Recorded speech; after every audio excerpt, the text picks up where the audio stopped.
Hi and welcome to your place to learn English while you relax, lie down, or even while you sleep. No pressure, no stress, just listening to natural English. Today, we will have some listening and speaking practice through daily, real-life conversations. You'll hear people talk the way they normally do, about work, daily routines, and small everyday moments. This is a simple way to learn English by listening, noticing how things are said, and getting used to natural tone and rhythm. If you want, you can slow down the video or go back to any part. And feel free to pause and say the lines out loud. Practicing that way can really help with speaking. So, get comfortable and let's begin. Part 1. Introducing yourself and talking about hobbies and your job. So, Jessie, tell me a little about yourself. What's something interesting about you? Well, let's see. I grew up in a small town and I've always loved being outdoors. Hiking and camping are some of my favorite things to do. What about you? Do you enjoy nature? Yeah, I do, but I'm more of a beach person. Something about the sound of waves is so relaxing. So, other than outdoor stuff, what else do you like to do? Sometimes I'm really into photography. And sometimes I love capturing you don't moments, feel like especially when I speaking at all. travel. That's It's like you can normal. freeze a memory That's human. forever. But Do you know what I progress mean? happens when you keep Absolutely. going, even It's when such a it's cool hobby. difficult. Do you have a Not favorite once place a you've week, photographed? but a Definitely. little every day. Last year I went to the 5 mountains minutes during daily winter is and better everything than was 1 covered in hour once snow. a week. It felt like a So postcard. if you're nervous, I got some amazing shots. speak I'll show you anyway. sometime. I'd love that. You sound like someone who's always exploring. So, do you do photography as a job, or is it more of a hobby? Oh, it's just a hobby for now. For work, I'm actually a graphic designer. I create logos and illustrations for small businesses. It's creative and keeps me on my toes. What about you? What do you do? That sounds like a fun job. I'm actually a teacher. I work with high school students, teaching history. It's a challenge sometimes, but I enjoy it. Wow, teaching sounds so rewarding. I bet your students love you. So, does your job leave you with much free time? It can get busy, especially during exam season, but I try to make time for hobbies. Speaking of free time, what's a typical day like for you? Well, my mornings usually start with coffee. Can't function without it. Then I spend most of the day working on projects. In the evening, I like to unwind by reading or watching a good show. Pretty simple, but it works for me. That sounds nice. Do you have any favorite books or shows? I'm a big fan of mystery novels, and as for shows, anything with a good storyline grabs my attention. I've been talking so much about myself. What about you? What do you do to relax after a long day of teaching? When I get home, I like to cook. It's kind of my therapy. I'll put on some music, try out a new recipe, and just unwind in the kitchen. Cooking? That's awesome. Do you have a signature dish? Probably my pasta. I've been experimenting with homemade sauces lately, and it's been a hit with my friends. How about you? Are you into cooking? I enjoy cooking sometimes, but I wouldn't say I'm great at it. I usually stick to easy recipes, nothing too fancy. Your pasta sounds amazing, though. Thanks. Next time we meet, I'll bring you a portion to try. So, aside from cooking, I've also been getting into running. It helps me clear my head and stay active. That's impressive. I've always wanted to try running, but I'm not sure I have the discipline for it. How do you stay motivated? Honestly, some days are harder than others. But I set small goals, like running for 20 minutes, and it becomes easier over time. Plus, it's a great way to explore new places. I can see that. Maybe I'll give it a shot someday. You've got some really cool hobbies. You mentioned you're a teacher and into cooking and running. But tell me more. Where are you from originally? Well, I'm from a small town about 2 hours away from here. It's one of those places where everyone knows everyone. Growing up there was nice, but I always knew I wanted to move to a bigger city. I get that. The energy of a city can be so inspiring. Did you always know you wanted to be a teacher? Not at all. When I was younger, I thought I'd be a writer. I used to jot down short stories and dream about publishing a book one day. But during college, I started tutoring other students, and I realized how rewarding teaching could be. That's such a meaningful path. Do you still write, though? Sometimes. It's more of a hobby now. I keep a journal and occasionally write poems or short essays. How about you? Did you always see yourself becoming a graphic designer? Not really. As a kid, I loved drawing, but I thought it would stay a hobby. It wasn't until I took a digital art class in high school that I realized I could turn it into a career. That's so cool. It must feel amazing to create something that's uniquely yours. Do you ever think about branching out? Maybe starting your own business? I've thought about it, but it feels like a big leap. Maybe someday, when I feel ready. For now, I'm happy building my skills and learning more about the industry. That's a smart approach. It sounds like you've got a lot of potential. I'm sure you'll make it happen when the time is right. So, what's something you're working toward right now? Any big goals? I've been thinking about getting my master's degree in education. I want to specialize in teaching English as a second language. I feel like it would open up more opportunities and help me connect with students on a deeper level. That's such a meaningful goal. I can see how passionate you are about teaching. What's holding you back from starting? Time, mostly. Between work and everything else, it's hard to find the right balance. Plus, it's a big financial commitment, so I'm saving up for it. How about you? Do you have any goals you're working toward? I do. I've been thinking about improving my public speaking skills. I get really nervous when I have to present my work to clients, and I feel like it's holding me back professionally. Public speaking can be tough. Have you thought about taking a class or joining a group like Toastmasters? I've heard it really helps people gain confidence. I've considered it, but it feels a bit intimidating. I think I might start small, maybe by practicing with friends or recording myself to see where I can improve. That's a great idea. Taking small steps makes it less overwhelming. You've got this. Thanks. It's nice to talk about these things with someone who understands. I feel like we all have these goals that seem so big until we break them down.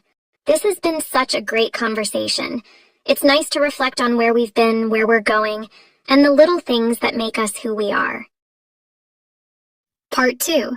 Conversations at the Workplace. Good morning, Jake. How are you today? Hi, Alex. I'm good, thanks. What about you? Ready for the meeting? Almost. Let's wait for Lisa. She's usually a few minutes late.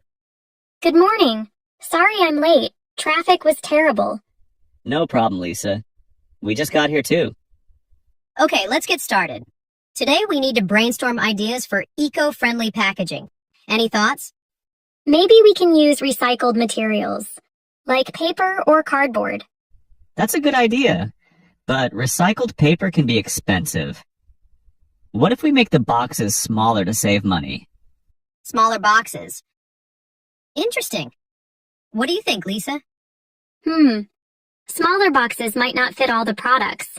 How about reusable containers? Customers can reuse them at home. Reusable containers? That's clever. But will it cost too much?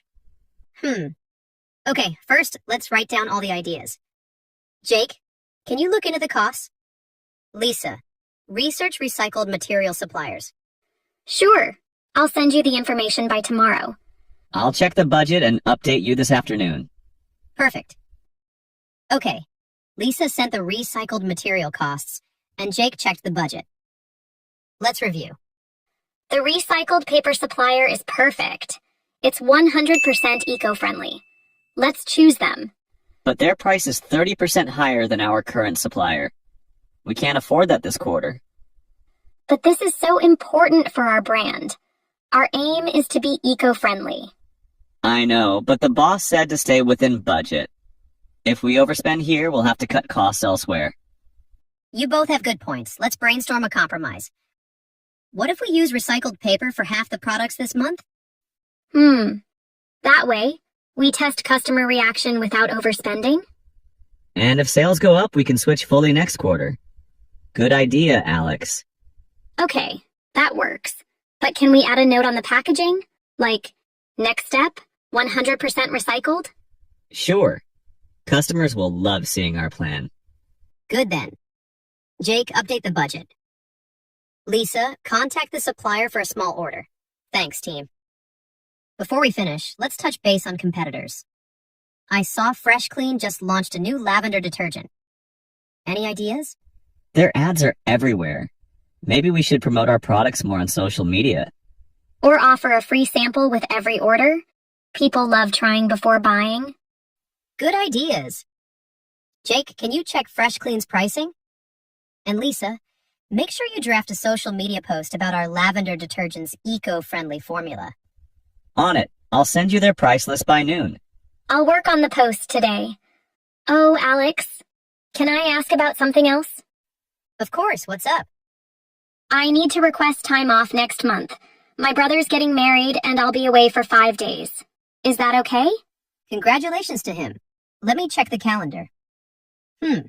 That's during the product launch. Can you finish your tasks early? Absolutely. I'll complete the social media plan and train Jake to cover my emails. No problem. I'll handle it while you're gone. Then it's approved.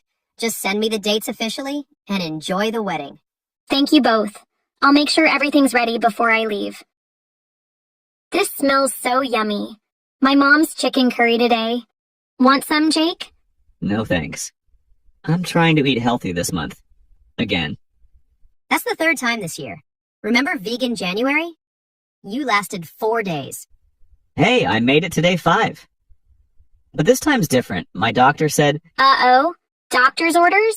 Now you have to stick with it. No more pizza Fridays for Jake. don't tempt me. This salad's good though. Spinach, avocado. For now. By Friday, you'll be stealing my fries. Any weekend plans? I'm finally painting my living room. It's been beige forever. I'm hiking on Saturday. Jake, you should come. Burn off that salad guilt. Hiking? In this heat? I'll stick to my air-conditioned gym, thanks. Your loss. Alex, need help painting? I'm great at watching people work. I'll pass. Wait, are those brownies in your lunchbox, Lisa? Yep. Homemade. Want one? Maybe just one? And the diet crumbles. Told you it wouldn't last. Part 3. Greetings and small talk. Oh, hey, Mark. Long time no see. How's it going? Anna. Wow, it's been ages. I'm good, thanks. How about you? Not bad. Just keeping busy. What's up with you? Same here. Just work and life stuff. You know how it is. Yeah, totally. How have you been? You look great. Anything new? Thanks. Not much, really. Just trying to stay on top of things. How about you? Pretty much the same. Work's been crazy, but I can't complain. I hear you. It's been a busy few months for me, too. So, how's work been? Still at the same place? Yeah, still there. It's been busy, to say the least. We've got this big project coming up, and it's been keeping me on my toes. Oh, I know how that feels. Deadlines can be brutal. Tell me about it. But hey, at least it's interesting work. How about you? Still at the marketing agency? Yep, still there. It's been a bit hectic too. Lots of new clients lately. But I can't complain. It's good to stay busy. True. Better than being bored, right? That's right. Oh, and can we talk about this weather? It's been so unpredictable lately. One day it's sunny, the next it's pouring. Right? I swear, I've given up on checking the forecast. I just carry an umbrella everywhere now. Same here. I've started keeping a jacket in my bag just in case. Smart move. So, any plans for the weekend? Or are you just going to relax after such a busy week? I wish I could relax, but I've got this family thing on Saturday. My cousin's in town, so we're all getting together for dinner. Oh, that sounds nice. Family time can be fun. Yeah, it should be. It's been a while since we all got together. How about you? Any big plans? Not really. I might just chill at home, maybe catch up on some reading. I've been meaning to finish this book for weeks now. That sounds peaceful. Sometimes a quiet weekend is exactly what you need. Definitely. By the way, have you tried that new coffee place near your office? I heard it's really good. Oh yeah. I went there last week. Their lattes are amazing. You should definitely check it out. I will. I'm always on the lookout for a good coffee spot. Well, I should probably get going. I've got a meeting in an hour, and I still need to grab my coffee. Oh, right. I don't want to keep you. It was great catching up, though. Yeah, it really was. All right, take care, Mark. You too, Anna. See you soon? See you. Part 4. Asking someone for directions. Hi there. Is everything all right? You seem like you're, looking for something? Oh, hi. Yeah, actually, I'm a bit lost. I just arrived here yesterday and I'm trying to find the Lakeside Hotel. I thought it was near the street, but... Oh, the Lakeside Hotel. I know where that is. Don't worry, it's super close. Let me help. Really? Thank you so much. I've been walking in circles for ages. Happens to the best of us.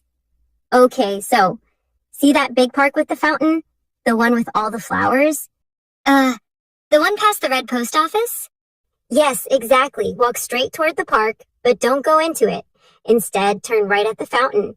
You'll see a coffee shop called Bean and Leaf on the corner. Right at the fountain. Then past the coffee shop?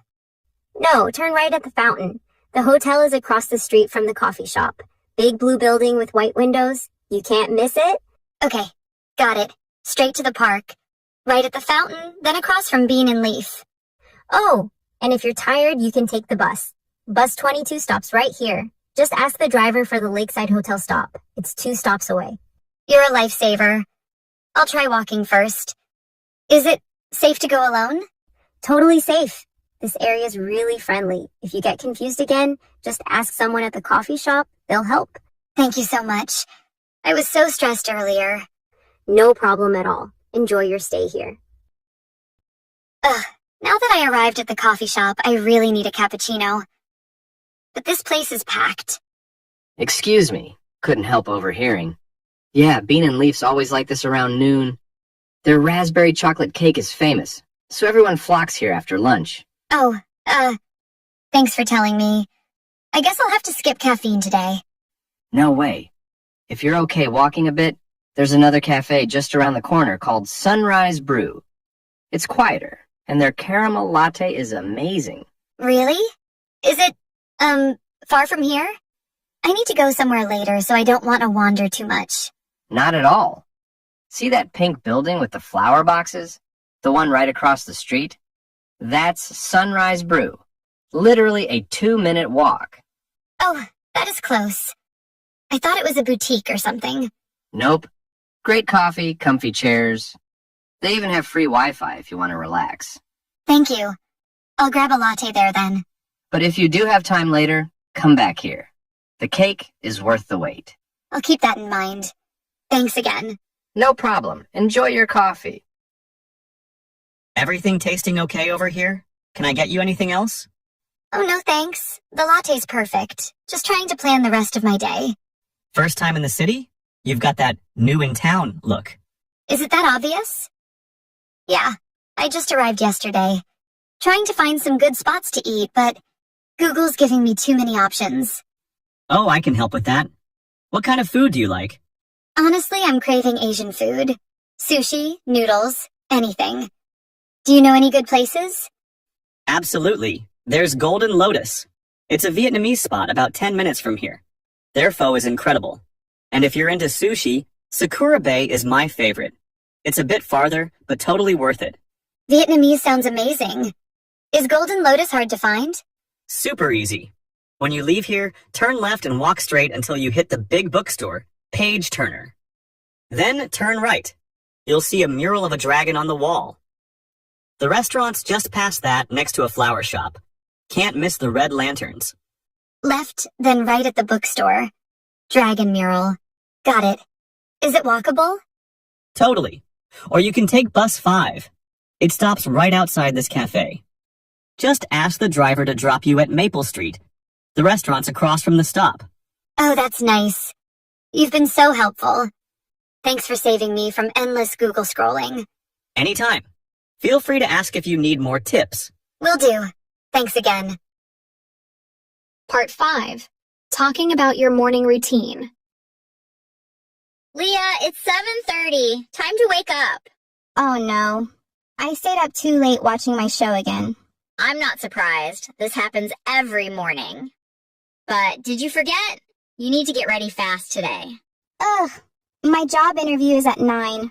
What do I do first? First, at least make your bed. Don't leave it like that. Then take your quick shower. I'll make breakfast while you get dressed. Okay. Should I wear the blue shirt or the black one? Blue. It looks professional.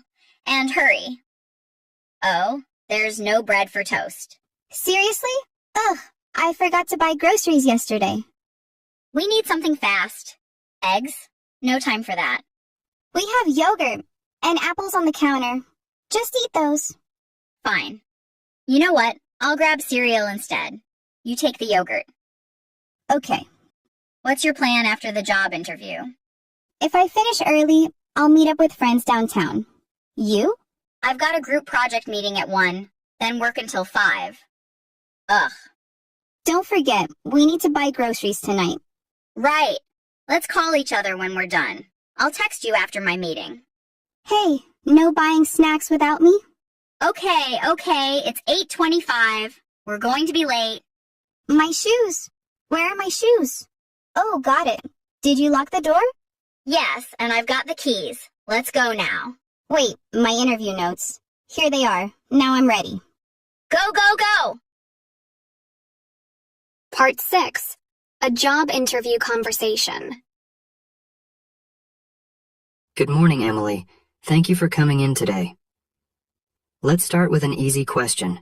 Can you tell me a little about yourself? Good morning, and thank you for having me. Well, my name is Emily, and I recently graduated with a degree in business administration. During my studies, I interned at a marketing firm, where I assisted in creating social media campaigns and analyzing customer feedback. I really enjoyed working in a team environment and using data to find creative solutions. Outside of work, I'm passionate about learning new skills. Right now, I'm working on improving my public speaking. That's great. It sounds like you've already had some valuable experience. Now, why are you interested in this job? I'm really excited about this role because it combines two things I'm passionate about: marketing and problem solving. I've always admired your company's approach to innovative branding, especially the way you connect with younger audiences. I'd love the opportunity to contribute to that, and I believe my background in both creative thinking and data analysis would be a good fit for this position. That's a strong start. Let's move on to your skills and experience. What would you say are your greatest strengths? I'd say my biggest strength is my ability to adapt. For example, during my internship, a last-minute client request required us to overhaul a campaign just days before launch. I quickly learned new tools to update our designs and kept the team on track to meet the deadline. I'm also detail-oriented. I like making sure every piece of a project fits together perfectly. That's impressive. And what about your weaknesses? I tend to be a bit of a perfectionist, which can slow me down at times. I've been working on finding a balance between getting things just right and meeting deadlines. One thing that's helped is creating checklists to focus on what's most important. Interesting. Now, can you give me an example of a time when you solved a challenging problem? Absolutely.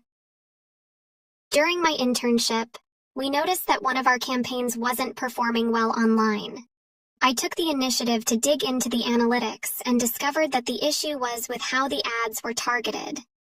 I suggested adjustments to the demographics and keywords, and after implementing the changes, we saw engagement rates increase by 30%. It was a great learning experience and a reminder of the importance of analyzing data closely. That's a great example, Emily. It sounds like you approach challenges with a problem-solving mindset. Let's talk a bit more about the role itself. This position involves working closely with different teams. How do you ensure effective collaboration? Communication is key for me when working with a team. I make an effort to keep everyone on the same page by sharing updates regularly and asking for feedback early on.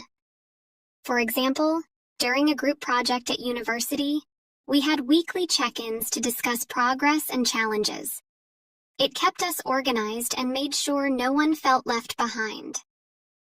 I also try to be approachable so team members feel comfortable coming to me with questions or concerns. That's good to hear. Collaboration is definitely an important part of this role. Another key aspect of this job is managing multiple projects at once. How do you prioritize tasks when you're under pressure? I use a combination of planning and flexibility. I usually start by making a list of all the tasks and sorting them by deadlines and importance. Then I break each task into smaller steps so it feels more manageable.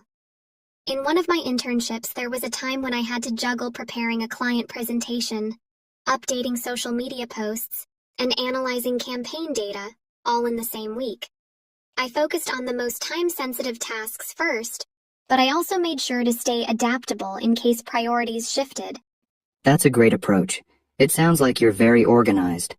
Now, let's shift gears a bit. This job also requires creative thinking. Can you tell me about a time you came up with an innovative idea? Sure. During my internship, we were tasked with promoting a new product that didn't have a lot of initial interest. I suggested creating a behind-the-scenes video series to highlight the product's development process and the team behind it. It gave the campaign a personal touch, and it ended up being one of the most engaging pieces of content we had. The videos helped increase awareness and gave the brand a more relatable image. That's a fantastic idea. Creativity can really make a difference in marketing. Finally, this role involves some client interaction. How do you handle difficult or dissatisfied clients? I think the most important thing is to stay calm and listen carefully to their concerns. One time during my internship, a client was unhappy with the initial designs we had presented. Instead of getting defensive, I asked detailed questions to better understand their vision. After that, I worked with the team to revise the designs, keeping the client involved throughout the process. In the end, they were really happy with the final result. Excellent. I appreciate all your thoughtful answers, Emily. Before we wrap up, do you have any questions for me? Yes, thank you. I'd like to know more about the team I'd be working with. Could you tell me about the team's dynamic and how they usually approach projects? That's a great question. Our team is very collaborative and values open communication. We have regular brainstorming sessions where everyone's ideas are welcomed, and we try to create an environment where people feel supported in taking initiative. We also encourage professional development, so you'd have plenty of opportunities to grow in this role. That sounds wonderful. I really appreciate a team-oriented work environment, and it's encouraging to hear about the focus on growth and collaboration. I'm glad to hear that. Well, Emily, thank you so much for coming in today. You've given us a lot to think about with your strong qualifications and thoughtful answers. Thank you for the opportunity. It was a pleasure speaking with you, and I'm really excited about the possibility of joining your team. Likewise. We'll be reviewing all candidates over the next week, and you can expect to hear from us by the end of next week. That sounds great. Thank you again, and have a wonderful day. Part 7. Ordering coffee and chatting at a cafe. Good morning. Welcome to Java Bean Cafe. What can I get started for you? Hi, can I get a cappuccino, please? Sure. What size would you like? We have small, medium, and large. I'll take a medium, please. Great choice. Would you like any flavors added? We have vanilla, caramel, and hazelnut. Oh, caramel sounds nice. Let's go with that. Perfect. Anything else for you today? No, that's all. All right, your total is $4.50. You can pay at the counter. Excuse me, can you tell me the difference between a latte and a cappuccino? Of course. A latte has more milk, while a cappuccino has equal parts of milk and foam. Oh, I see. And what's a macchiato? A macchiato is a shot of espresso with just a dollop of foam on top. It's quite strong. I think I'll try the cappuccino today. Excellent choice. Would you like any sweetener or flavor added? No, I think I'll have it plain. Thank you. Hi, I'd like to order 2 drinks to go. Sure. What would you like? 1 large mocha with whipped cream, and 1 medium iced latte with almond milk. Got it. Would you like any pastries to go with that? Actually, yes. Can I get a blueberry muffin and a chocolate croissant? Absolutely. Is that everything? Yes, thank you. Hi, can I get a large black coffee, please? Sure. Anything else? No, that's it. How much? That'll be $2.75. Here you go. Keep the change. Thank you. Have a great day. Hi, I'd like a medium soy latte with half the usual syrup and no foam, please. Got it. A medium soy latte, half syrup, no foam. Anything else? Can you make it extra hot? Of course. I'll make sure it's extra hot for you. Thanks so much. Hi, busy morning for you? Oh, you could say that. It's always like this around 8 a.m. I bet. I'll just have a medium Americano, please. Sure thing. Do you need room for cream? Yes, please. By the way, your cafe always smells amazing. Thank you. We bake our pastries fresh every morning. That must be it. Well, thanks for the coffee. Part 8. Talking about the weather.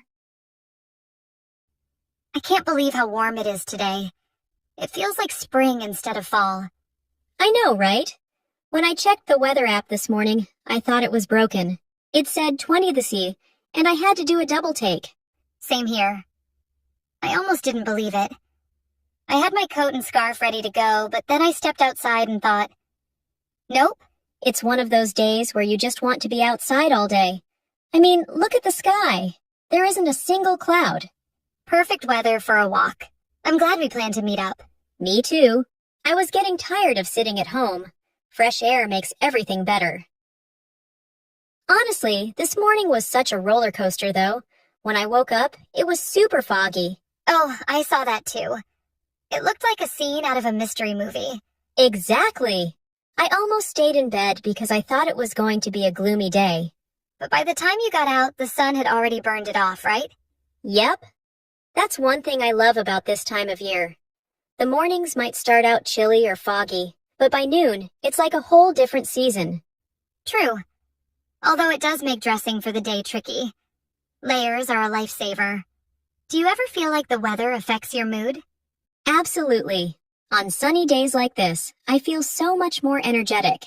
It's like the sunshine charges my batteries. Same here.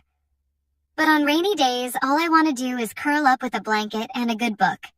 Oh, for sure. Although sometimes I kind of enjoy the rain. It makes everything feel cozier. That's true. I actually sleep better when I can hear the rain tapping on the windows. It's so soothing. Me too. There's something about it that just puts me at ease. If you had to pick a favorite season, what would it be? That's a tough one. I think I'd say fall. I love the crisp air, the colorful leaves, and of course, pumpkin spice everything. Fall is great, but for me, it's spring. Everything feels so fresh and new, and the flowers are gorgeous. Spring is lovely too. It's like the world is waking up after a long nap.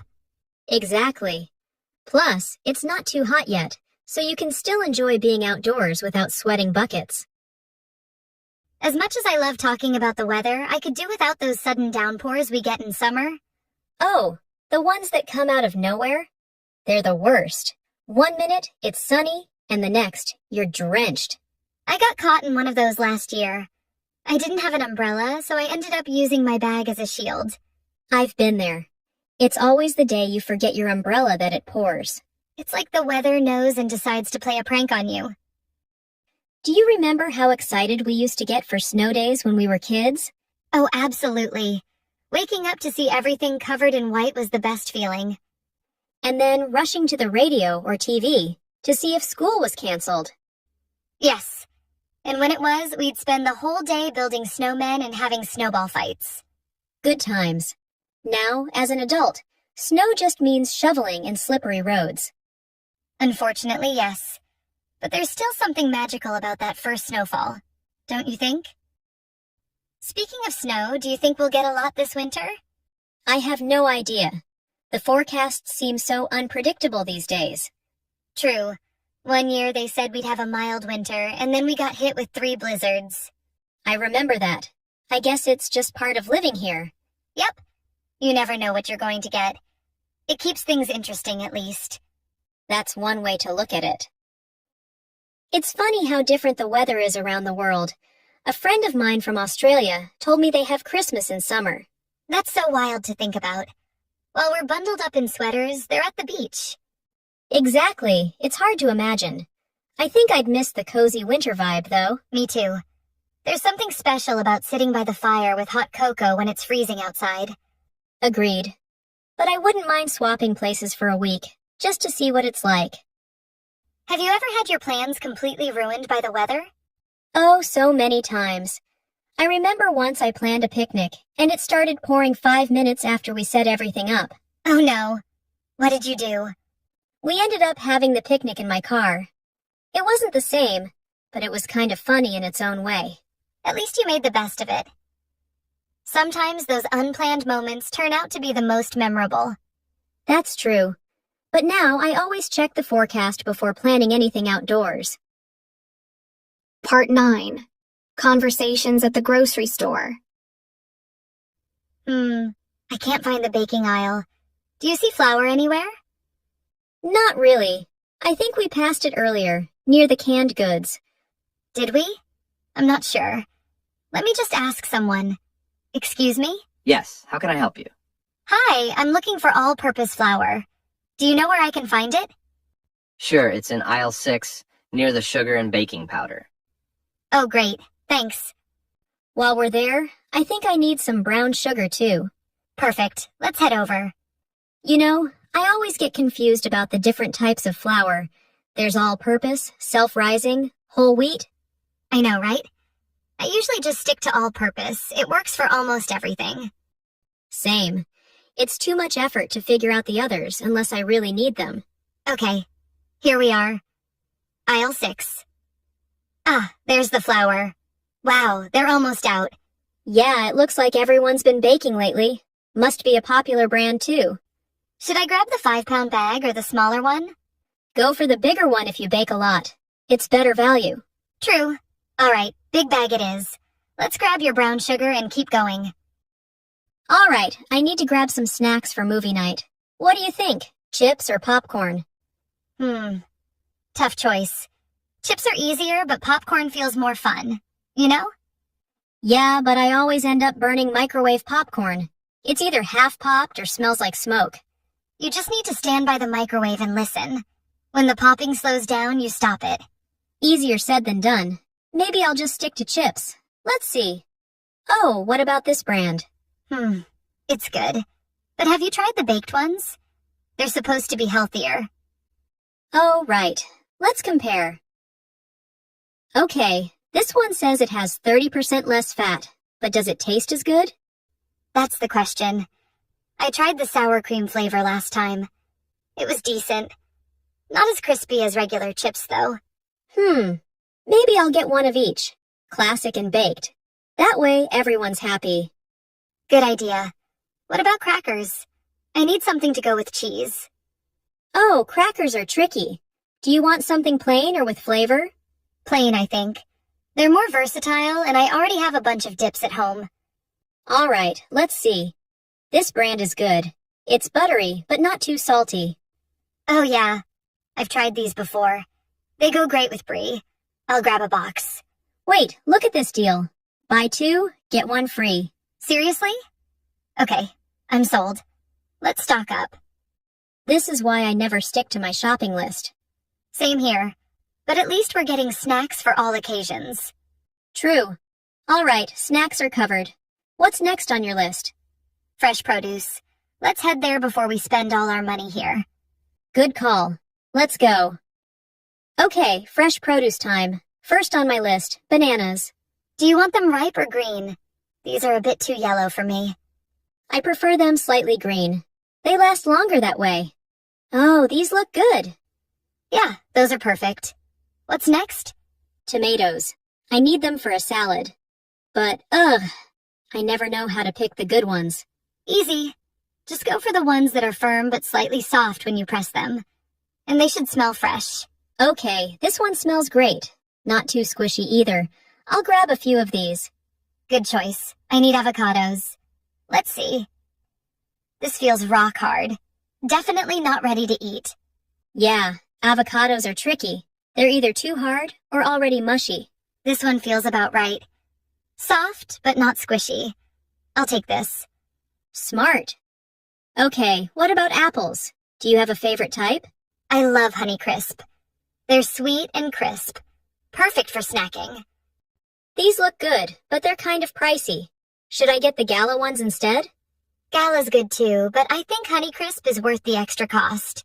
You're getting better quality. All right, you've convinced me. Honey Crisp it is. Do we need any vegetables? I was thinking of making roasted carrots this week. Oh, that sounds good. Let's grab some. Should we get the bagged ones or the loose ones? Bagged is more convenient, but loose ones are usually fresher. Let's go with loose. Got it. What about spinach? I need some for smoothies. They have fresh bundles over there or pre-washed bags. Which one do you prefer? Definitely the pre-washed ones. It saves so much time. Agreed. Oh, look at these strawberries. They look so fresh. Wow, they're huge. Are they on sale? Yep, 2 for $6. That's a steal. I'm grabbing some. Me too. All right, I think we're done here. Anything else?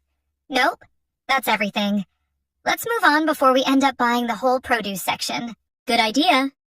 All right, I need to find some gluten-free pasta for Claire. She can't have regular wheat. Gluten-free? Oh, that's tricky. Do you know what kind she likes? Not really. I just know she mentioned rice pasta last time. Let's see. This one says it's made from brown rice. That sounds healthy, but I wonder if it tastes good. Good question. Oh, here's another one made from chickpeas. That's interesting. Chickpea pasta? I've heard it's high in protein. Might be worth trying. Yeah, let's grab one of each. She can try both. Smart. What about bread? Do they have gluten-free bread too? Oh, good idea. Let's check. There it is.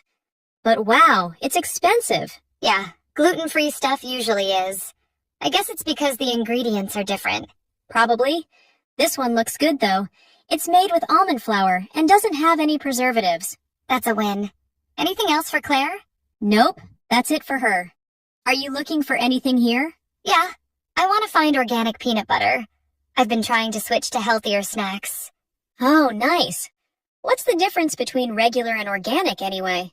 Organic usually means no pesticides or artificial stuff. Plus, it's supposed to be better for the environment. Makes sense. Is this the one? It says organic on the label. Let me check. Yep, no added sugar or oils. Perfect. Cool. Anything else? Actually, let's look at the dairy section. I've been thinking about switching to almond milk.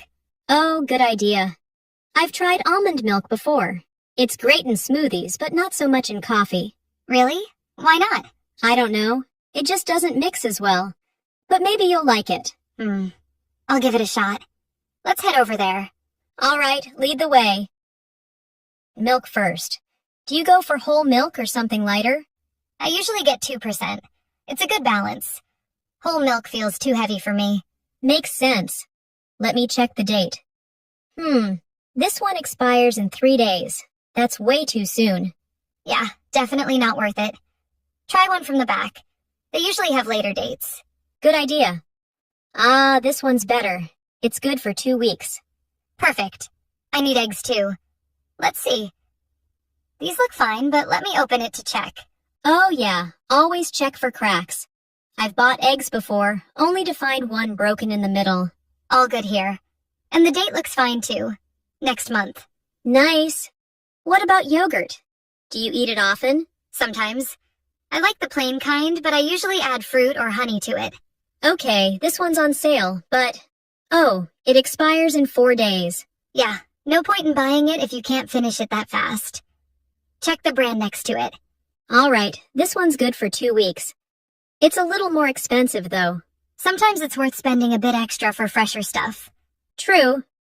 Okay, yogurt's done. Do you need anything else here? Butter. Let's see. Salted or unsalted? What do you use it for? Mostly baking. Then unsalted's better.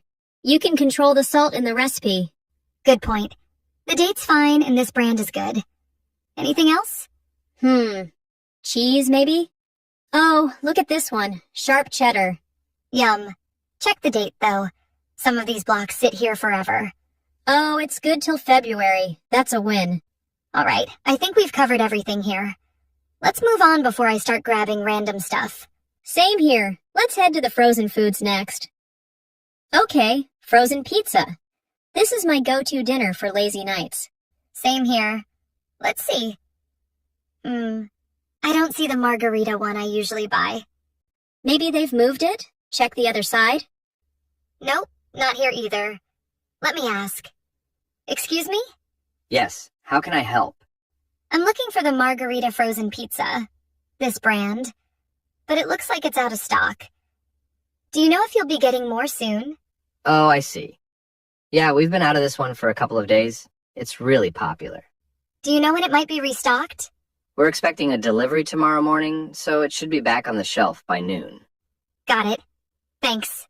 So, what now? Do you want to wait for tomorrow or grab something else? I'll grab something else. Let's see.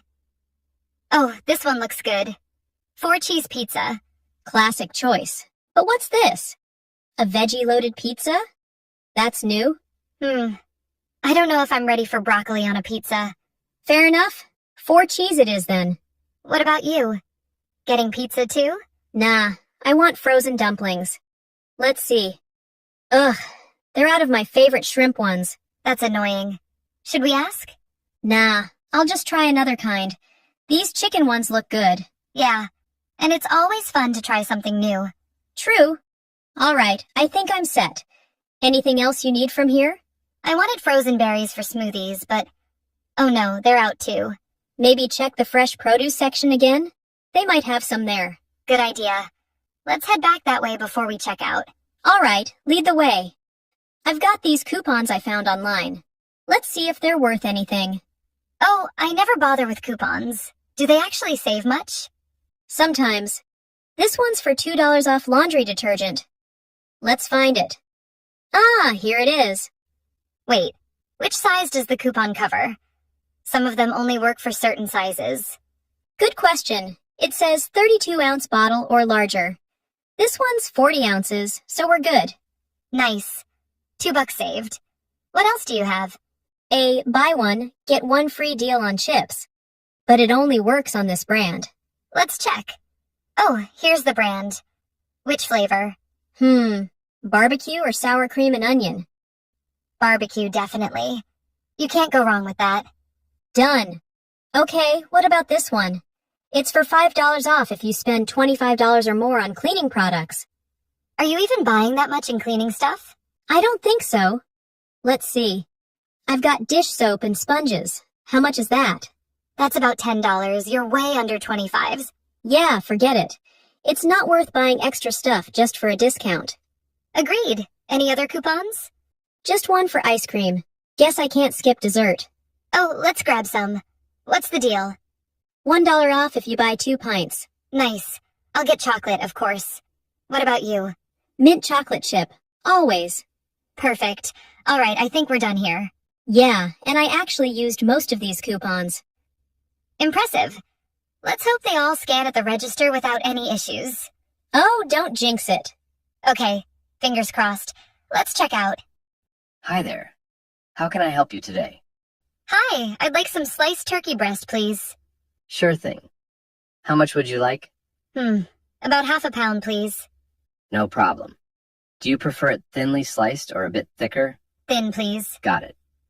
One moment. Are you getting it for sandwiches? Yeah, I've been making my own lunches lately. It's cheaper than eating out all the time. Smart move. I think I'll get some cheese while we're here. Here you go. Anything else for you? That's it for me, thanks. Hi, I'd like some cheddar cheese, please. Of course. How much would you like? Let's go with a 1/4 pound. Sure. Do you want it sliced or in a block? Sliced, please. Ooh, are you planning to make grilled cheese? Yep. I've been craving it all week. What about you? Do you ever make it? Sometimes, but I usually add tomato slices.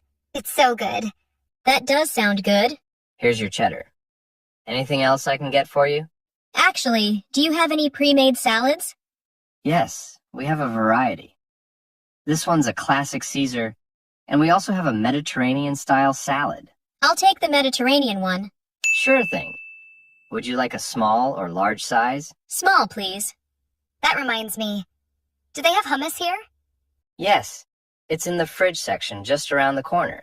Perfect, thanks so much. All right, I think we're set. Yep, time to move on. Have a great day, ladies. Thanks, you too. Okay, I think we're almost done. Let me check my list. Oh, I still need olive oil. Me too. Let's head to the cooking oils aisle. There it is, but... Ugh. Why do they always put the large bottles on the top shelf? Maybe they want to test our basketball skills. I'm not even going to try reaching that. Let's ask someone. Excuse me? Hi, how can I help you? Could you grab one of those large bottles of olive oil for me? Thank you so much. I'm looking for baking soda, but I can't find it. Is it with the baking supplies? It's usually in the baking aisle, but sometimes it's also stocked near the cleaning supplies. Oh, that's why I couldn't find it. Thanks for the tip. Oh, wait. Can you help me with one more thing? Sure, what do you need? I saw this jar of honey on sale last week, but I can't find it now. Do you know if you still have it? Let me check for you. It looks like we're out of that one. Oh, that's too bad. Do you know if it'll be back in stock soon? It should be in by the end of the week. You can also check online to see if it's available at a nearby store. That's helpful. Thanks. All right, let's grab the rest of what we need and get out of here. Good idea. My arms are going to fall off if I hold this olive oil much longer. Maybe you should have brought a cart. Wait, why are we heading to customer service? Oh, I need to return something. I bought this box of cereal last week, but it was already expired when I opened it. Yikes! How does that even happen? I have no idea. I usually check the dates, but I must have missed it. Do you have the receipt? Yeah, right here. I called earlier and they said they'd take it back. Oh, good. Let's see how this goes. Hi there, how can I help you? Hi, I'd like to return this cereal. It was expired when I bought it. Oh no, I'm so sorry about that. Do you have your receipt? Yes, here it is. All right, this is within our return policy. Would you like a refund or an exchange? An exchange would be great. No problem. You can go grab another box from the shelf, and I'll process the return while you're at it. Thanks, I'll be right back. Want me to come with you? Sure. Let's make sure I get a fresh box this time. Definitely double-check the date this time. No kidding. Perfect. Let me just scan this, and you're all set. All right, moment of truth. Self-checkout or regular checkout? Self-checkout is usually faster, but I've got these coupons. I don't want to deal with errors. Sometimes the machine doesn't scan them right. Exactly. Let's go to a regular lane. Hi there. Did you find everything you were looking for today? Almost everything, but we made it work. Great. Let's start with these. You're really using all those coupons, huh? Yep. Saving a few dollars feels so satisfying. Oh, you've got coupons? Just hand them over at the end and I'll apply them. Perfect, thanks. These reusable bags are great, by the way. Thanks. I'm trying to cut down on plastic.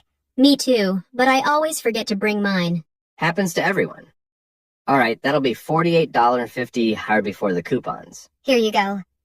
Okay, with the discounts, your total is $42.50. Awesome. I'll pay with my card. Go ahead and insert it when you're ready. Honestly, self-checkout might not have been so bad. Maybe, but I bet the machine would have rejected my coupons. Here's your receipt. Thanks for shopping with us. Thanks. Have a great day. Part 10. Checking in and asking questions at a hotel. Good afternoon, sir. Welcome to Maplewood Hotel. How can I assist you today? Hi there, thanks. I have a reservation under the name Liam Carter. Of course, Mr. Carter. Let me just pull that up for you. Could you please give me a moment? Sure, take your time. Here we are. You've booked a standard queen room for 3 nights, correct? That's right, I booked it online about a week ago. Perfect. Could I see some ID, please? It's just for verification. Of course, here you go. Thank you. Everything seems to be in order. Are you checking in alone today, or will someone be joining you? Just me this time. It's a short business trip, so I'm keeping things simple. I see. Well, you've picked a great spot. Our hotel is located close to some fantastic restaurants and shops. If you need recommendations, just let me know. That's good to know. I might take you up on that later. I've got some free time tomorrow and exploring the area sounds like a good idea. Absolutely. I'll have some brochures ready for you when you come back down.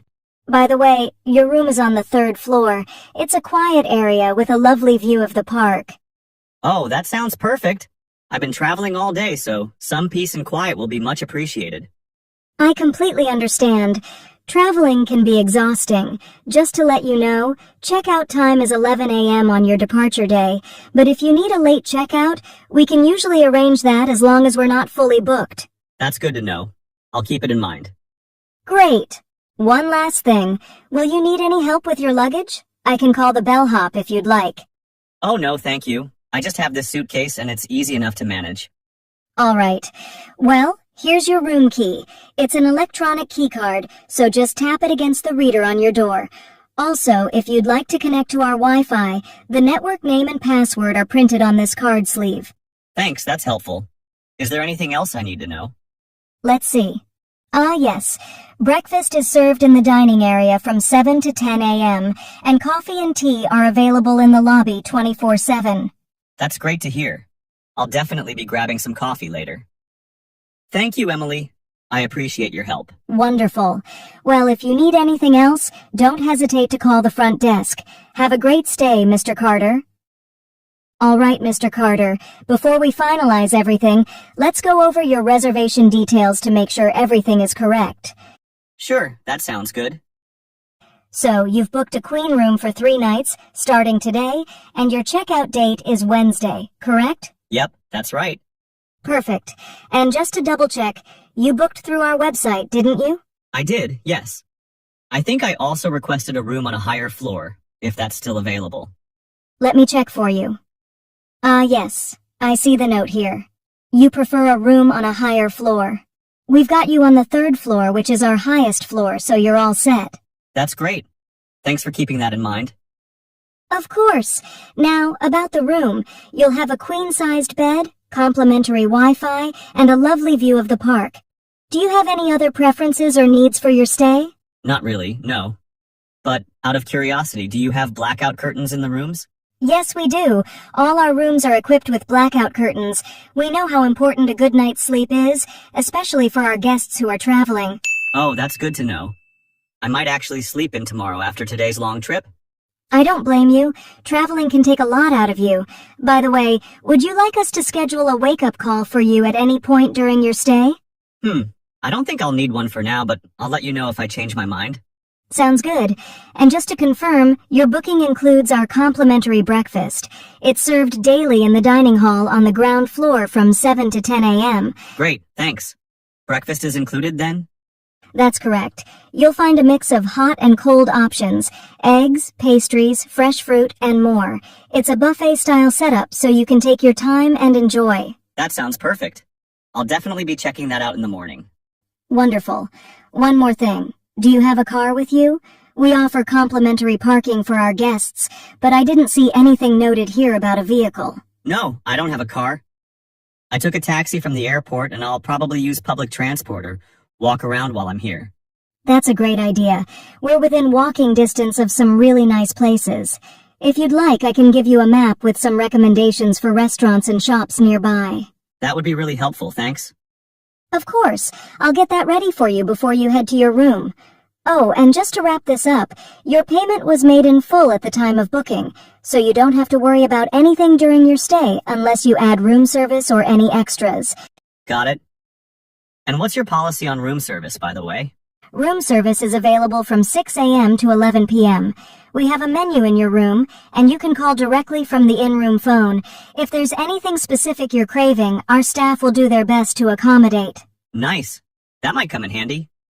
Great. I think that's everything for now. Here's your key card again, and if you need anything at all, just give us a call or come back to the front desk. Will do. Thanks for making this so easy, Emily. My pleasure, Mr. Carter. Enjoy your stay with us.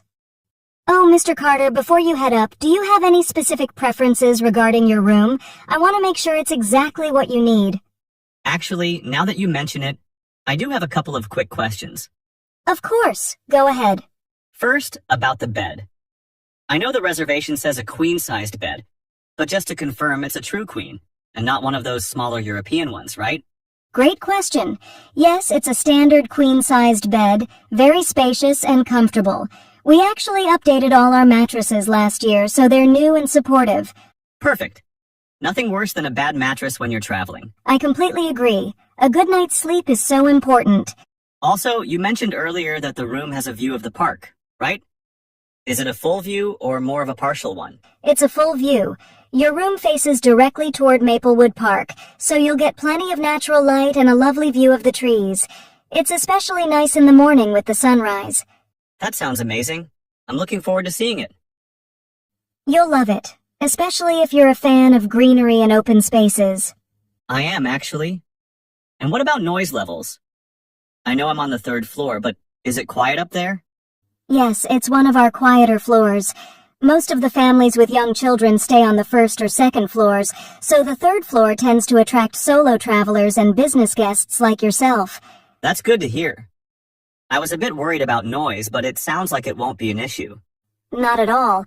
And the park-facing rooms are usually quieter since they're away from the street. That's a relief. Oh, and one last thing. Does the room have a mini fridge? It does! All our rooms come with a mini fridge, a coffee maker, and complimentary bottled water. If you need more water or anything else, just let us know, and we'll have it sent up. Great, that'll be handy. Sometimes I like to grab snacks or drinks from a nearby store and keep them in the fridge. Absolutely. There's actually a small grocery store just a block away if you need anything during your stay. That's good to know. I might stop by there later. Sounds like a plan. And if you need any extra amenities like more towels, pillows, or even a microwave, just let us know. We'll be happy to accommodate you. You have microwaves available? Yes, we do. They're not in the rooms by default, but we can bring one up if you'd like. I'll keep that in mind. Thanks for letting me know. No problem at all. Oh, and speaking of amenities, did you know about our pillow menu? Pillow menu? What's that? It's a little extra touch we offer. If you prefer a specific type of pillow, like memory foam, hypoallergenic, or even a firmer option, you can choose one, and we'll send it up to your room. That's impressive. I think I'll stick with the standard ones for now, but I might give that a try if I feel like switching things up. Just let us know. We want to make your stay as comfortable as possible. Thanks, Emily. You've been really helpful. I think I'm good to go now. My pleasure, Mr. Carter. I'll make a note of everything we discussed to ensure you're taken care of. If you need anything else, don't hesitate to stop by or give us a call. Will do. Thanks again. Oh, hi. Good afternoon, sir. I'm Daniel from the front desk. Emily asked me to bring up a map of the area and some brochures for you. Oh, great. Thanks so much. Come on in. Thank you. Here you go. The map highlights some popular spots nearby, including restaurants, shops, and walking trails. The brochures give more details about what's available. This is perfect. I was thinking of exploring tomorrow, so this'll save me a lot of time. Glad to hear that. If you're into coffee, there's a little cafe just around the corner called the Bean House. They've got amazing lattes, and their pastries are pretty popular, too. That sounds exactly like my kind of place. Thanks for the tip, Daniel. No problem at all. If you need more suggestions, just let us know. I will. By the way, the room looks great so far. The view is even better than I expected. The park view is one of our most requested features. It's especially nice in the mornings. Did you notice the little seating area by the window? It's a great spot to relax with a cup of coffee or read. I did, yeah. I can already tell I'm going to make good use of that. That's what it's there for. Oh, and just a quick heads up. If you plan on using the air conditioning or heater, the controls are right here on the wall.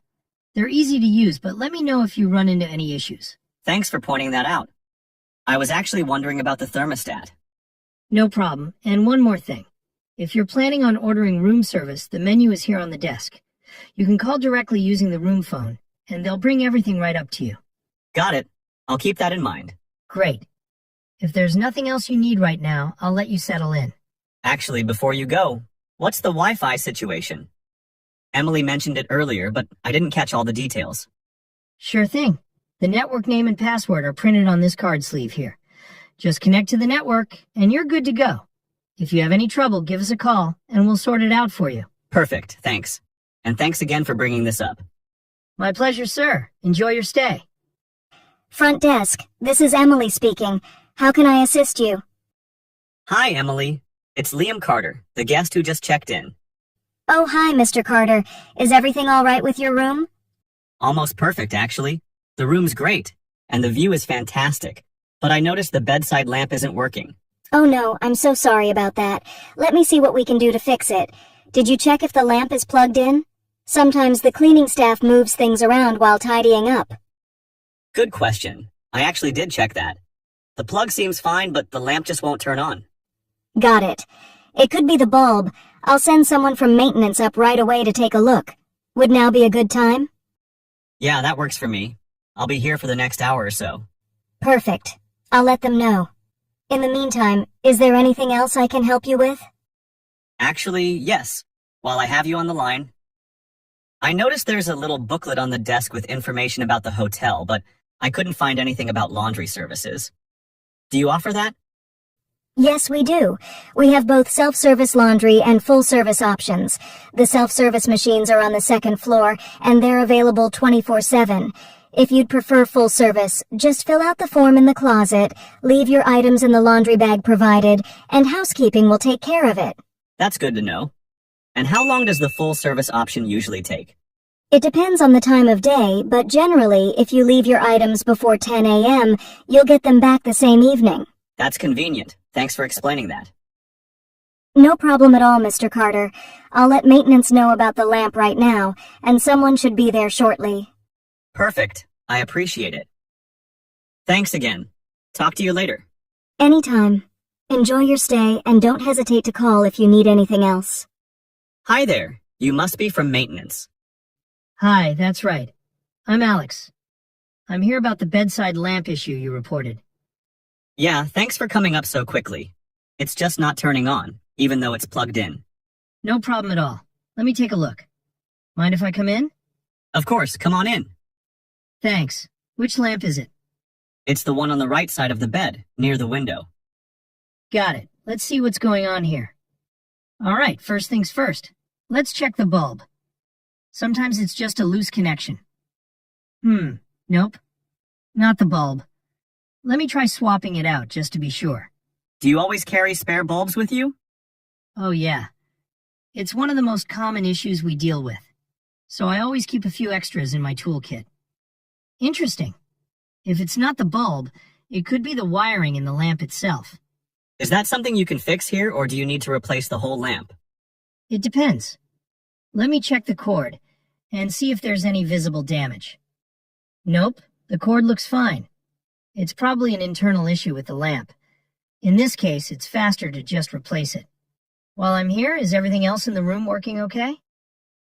So far, so good. The AC works, the Wi-Fi is solid, and the view is amazing. That's great to hear. The park view rooms are definitely a favorite among guests. Yeah, Emily mentioned that too. It's probably the most relaxing hotel view I've ever had. Glad you're enjoying it. Let's give this one a try. There we go. That's perfect. Thanks for taking care of that. No problem at all. Anything else you'd like me to check while I'm here? Actually, now that you mention it, the shower head looks a bit loose. I'm not sure if it's supposed to be like that or if it's something that needs fixing. Good catch. Let me take a quick look at it. Yeah, it's a little loose, but nothing major. I can tighten it up for you right now. There we go. Shouldn't wobble anymore. That's awesome. Thanks again, Alex. You've been super helpful. Anytime. If anything else comes up during your stay, just let us know. Will do. Have a good one. You too. Enjoy your stay, Mr. Carter. Hi there. That smells incredible. Good evening, sir. Your dinner is ready. May I bring it inside for you? Of course, come on in. Here we go. Grilled salmon with lemon dill sauce, mashed potatoes, asparagus, and of course the chocolate lava cake with ice cream. And your sparkling water is right here. This looks amazing. Thanks for bringing it up so quickly. My pleasure. Is there anything else I can get for you, like extra cutlery or napkins? I think I'm all set, but I'll let you know if I need anything. Sounds good. Oh, and just a quick tip. The lava cake is best enjoyed while it's still warm, so maybe save room for dessert right after dinner. Got it. Good to know. Are the desserts here always this fancy? They are. Our chef takes desserts very seriously. The lava cake is one of our signature dishes. Guests rave about it all the time. I can see why. The presentation alone is impressive. It's all about the little details, right? By the way, if you're planning on exploring tomorrow, we have a breakfast buffet from 7 to 10 a.m. It's a great way to start the day, and it's included with your stay. Oh, I didn't know that. Thanks for letting me know. What kind of options are at the buffet? There's a bit of everything. Scrambled eggs, pancakes, fresh fruit, pastries, yogurt, and even a made-to-order omelet station. That sounds perfect. I'll definitely check it out. Great. And if you'd rather have breakfast in your room, just let us know. We can bring up a tray for you. Good to know. I think I'll try the buffet tomorrow, though. It sounds too good to miss. You won't regret it. Well, if there's nothing else, I'll let you enjoy your meal. Actually, before you go, what's your favorite dish on the menu? Oh, that's a tough one. I'd have to say the steak with garlic herb butter. It's cooked perfectly every time, but the salmon you ordered is definitely a close second. Good to know. Maybe I'll try the steak tomorrow night. Excellent choice. Enjoy your dinner, Mr. Carter. Just give us a call if you need anything. Will do. Thanks again, Mia.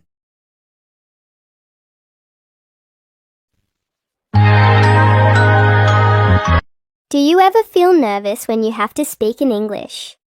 Do you wish you could understand English better when you listen to movies or conversations? You're not alone.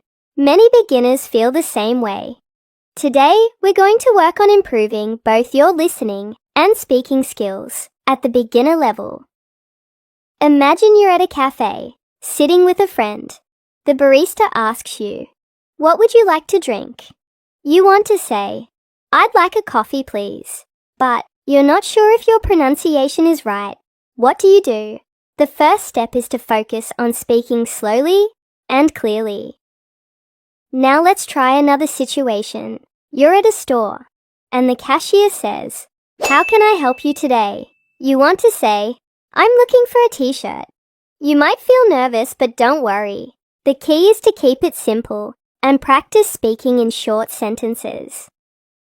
So, how can we make this easier for you? Start by listening to simple conversations. For example, let's pretend there are two people talking. Person 1. "Hi, how are you?" Person 2. "I'm good, thank you. And you?" The words are simple, but the rhythm is important. Practice listening and repeating.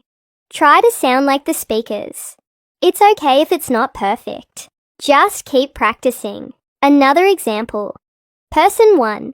"Can I have a sandwich?" Person 2. "Sure, what kind would you like?" Person 1. "I'd like a chicken sandwich, please." See how the sentences are short and clear. This is the kind of language you want to practice. Listening to these simple dialogues will help you get used to everyday English. Let's do a quick practice together. Imagine you're at a restaurant and the waiter asks, "What would you like to eat?" Try to answer. Maybe you'll say, "I want pizza." The goal is to build confidence. Don't worry if you make mistakes. Speaking and listening get easier with time, especially when you practice. So let's keep going. Let's continue practicing. Now that we've talked about simple phrases, let's look at some more situations where you can use English. Have you ever had a conversation with someone when you didn't understand everything they said? Don't worry. It happens to everyone. The trick is to focus on the words you do understand, and then ask for clarification if needed. Imagine this. You're at the bus stop, and someone asks, "Excuse me, does this bus go to the city center?" You're not sure if you heard them right, so you ask, "Sorry, could you repeat that?" It's totally okay to ask someone to repeat themselves, especially if you didn't catch all the words. Here's another role play for you. Person 1. "Excuse me, can you help me find the library?" Person 2. "Of course. Go straight and turn left at the park. You'll see it on your right." Person 1. "Thank you. So go straight, turn left, and it's on my right." Got it. In this example, notice how person 1 repeats the directions to make sure they understand. This is a great strategy in real conversations. If you're unsure, repeating what you think you heard is a good way to confirm. It also helps you practice your listening skills and confidence in speaking. Now, let's practice a common situation you might encounter when traveling or ordering food. You're at a cafe, and the waiter says, "What would you like to drink today?" You want to order a tea, but you're not sure how to say it. You could say, "I'd like a tea, please." Or if you're unsure about the options, you could ask, "What drinks do you have?" This helps you learn new vocabulary and practice asking for things. Here's a quick tip for improving your listening. Try to listen to conversations in English. Like in movies or TV shows, start with slow, clear conversations. For example, Person 1, "Where are you from?" Person 2, "I'm from Canada, and you?" Person 1, "I'm from the United States." Notice how Person 1 and Person 2 use simple phrases and ask clear questions. Try listening to this type of conversation again and again. The more you hear, the easier it will be to understand. In the next example, let's practice a different scenario. You're at a store and you want to buy something. The shop assistant asks, "Can I help you find something?" You could say, "Yes, I'm looking for shoes." Or if you want something specific, you could say, "I'm looking for black shoes." It's important to use simple, clear sentences like these when speaking. Here's another helpful role play. Person 1, "I'm looking for a gift for my friend." Person 2, "What kind of gift do you want?" Person 1, "Maybe a scarf or a watch. Do you have those?" Person 2, "Yes, we have many different scarves and watches. Let me show you." Notice how Person 1 used simple language like, "I'm looking for," and "Do you have?" This is the kind of structure you can use when talking to others. Keep practicing this way, listening to simple conversations and repeating them. You'll notice that the more you practice, the easier it gets to speak and understand English. The next time you hear someone speaking English, try to catch the words you know. If you don't understand everything, that's okay. Just focus on the important parts of the conversation. Ask questions, repeat phrases, and don't be afraid to make mistakes. That's how you'll improve. And remember, practice is key. All right, let's keep going. Now that we've covered basic phrases, let's focus on how you can improve both your listening and speaking skills. When talking about everyday topics, English is all about practicing what you hear and what you say. And the more you do it, the more confident you'll become. Let's start with a simple scenario. You're meeting someone for the first time at a party. It can be a little awkward, right? But don't worry. You can easily start a conversation by asking basic questions. For example, Person 1, "Hi, my name is John. What's your name?" Person 2, "Hello, I'm Anna. Nice to meet you." Person 1, "Nice to meet you too, Anna. Where are you from?" Person 2, "I'm from Spain. How about you?" Person 1, "I'm from the United States." This is a basic, friendly conversation that you can use when meeting new people. Notice how simple the questions and answers are. "What's your name?" and "Where are you from?" are two of the most common ways to start a conversation. These kinds of questions will help you improve your listening as you hear how people respond, and you can practice asking them yourself. Now let's try a slightly different situation. You're in a grocery store and you want to ask for help. You might ask the staff member, "Excuse me, where can I find the apples?" Or, "Can you help me find the bread?" These are simple, helpful phrases that will be useful in everyday situations. Here's an example of how this could go. Person 1, "Excuse me, do you know where the milk is?" Person 2, "Yes, it's in the fridge near the back of the store." Person 1, "Thank you." In this role play, Person 1 is using a simple question to ask for help. When you're practicing speaking, try to use questions like this. They're short, clear, and get straight to the point. But what if you don't understand something? What do you do then? Don't be afraid to ask the person to repeat what they said. For example, Person 1, "Excuse me, can you say that again? I didn't quite understand." Person 2, "Of course, the apples are in the aisle next to the oranges." By asking for repetition, you're giving yourself a chance to understand better. It's okay to ask questions or request clarification, especially when you're just starting to learn. In fact, it shows that you're actively listening and trying to improve. Let's practice another real-life situation. You're on the phone with someone, and you need to make an appointment. Here's how it might go. Person 1. Hello, I'd like to make an appointment for next Tuesday. Person 2. Sure, what time works for you? Person 1. How about 2 p.m.? Person 2. Great, we'll see you at 2 p.m. on Tuesday. This is another common situation where you can use simple phrases. I'd like to make an appointment is a useful sentence to practice. It's easy to say and get straight to the point. You can also practice different times of the day, like, how about 10 a.m.? Or, I prefer in the afternoon. Now let's imagine a different scenario. You're in a park and see a friend. You want to ask how they're doing. It might go like this. Person 1. Hey, it's been a while. How are you? Person 2. I'm doing well, thanks. How about you? Person 1. I'm good, just busy with work. This conversation is simple but natural. Asking, how are you? Is one of the most common ways to start a conversation. Notice how both speakers are keeping their sentences short and easy to understand. When you practice these small exchanges, you're building your confidence. You can practice asking, how are you, to different people, and use the answers you hear to make your own responses. Let's now take a moment to think about how you might feel when you don't understand everything someone is saying. That's normal. Don't let it stop you.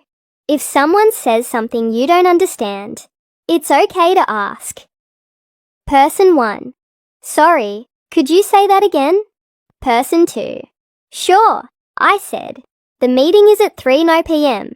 By asking for clarification, you're making sure you get the right information. And this helps you listen more carefully next time. Remember, it's not about being perfect. It's about practicing and getting better each day. Keep listening to simple conversations and repeating them out loud. The more you hear and speak, the more comfortable you will become using English. Stay confident and keep practicing these phrases and questions. Even if you make mistakes, every step helps you get closer to understanding and speaking English like a pro. Let's continue. Now that we've practiced asking simple questions and understanding common phrases, let's look at how you can use English in everyday situations that happen at work or school. These are places where you'll hear lots of English, and being prepared can help you feel more confident. Imagine you're in a classroom and the teacher asks you a question. You may feel a little nervous, but it's important to keep things simple and stay calm. For example, the teacher asks, "What did you do yesterday?" You can answer in a short sentence like, "I studied English," or "I went to the park." These simple answers are perfect for beginners, and they help you get used to speaking in English. Here's a role play that shows how this could go. Teacher, what did you do over the weekend? Student 1. I visited my family. Teacher, that sounds nice. Did you go anywhere special? Student 1. Yes, we went to the beach. In this example, notice how the student gives a short, clear answer and adds a little more detail when asked. When you speak, try to be as clear as possible and don't worry too much about making mistakes.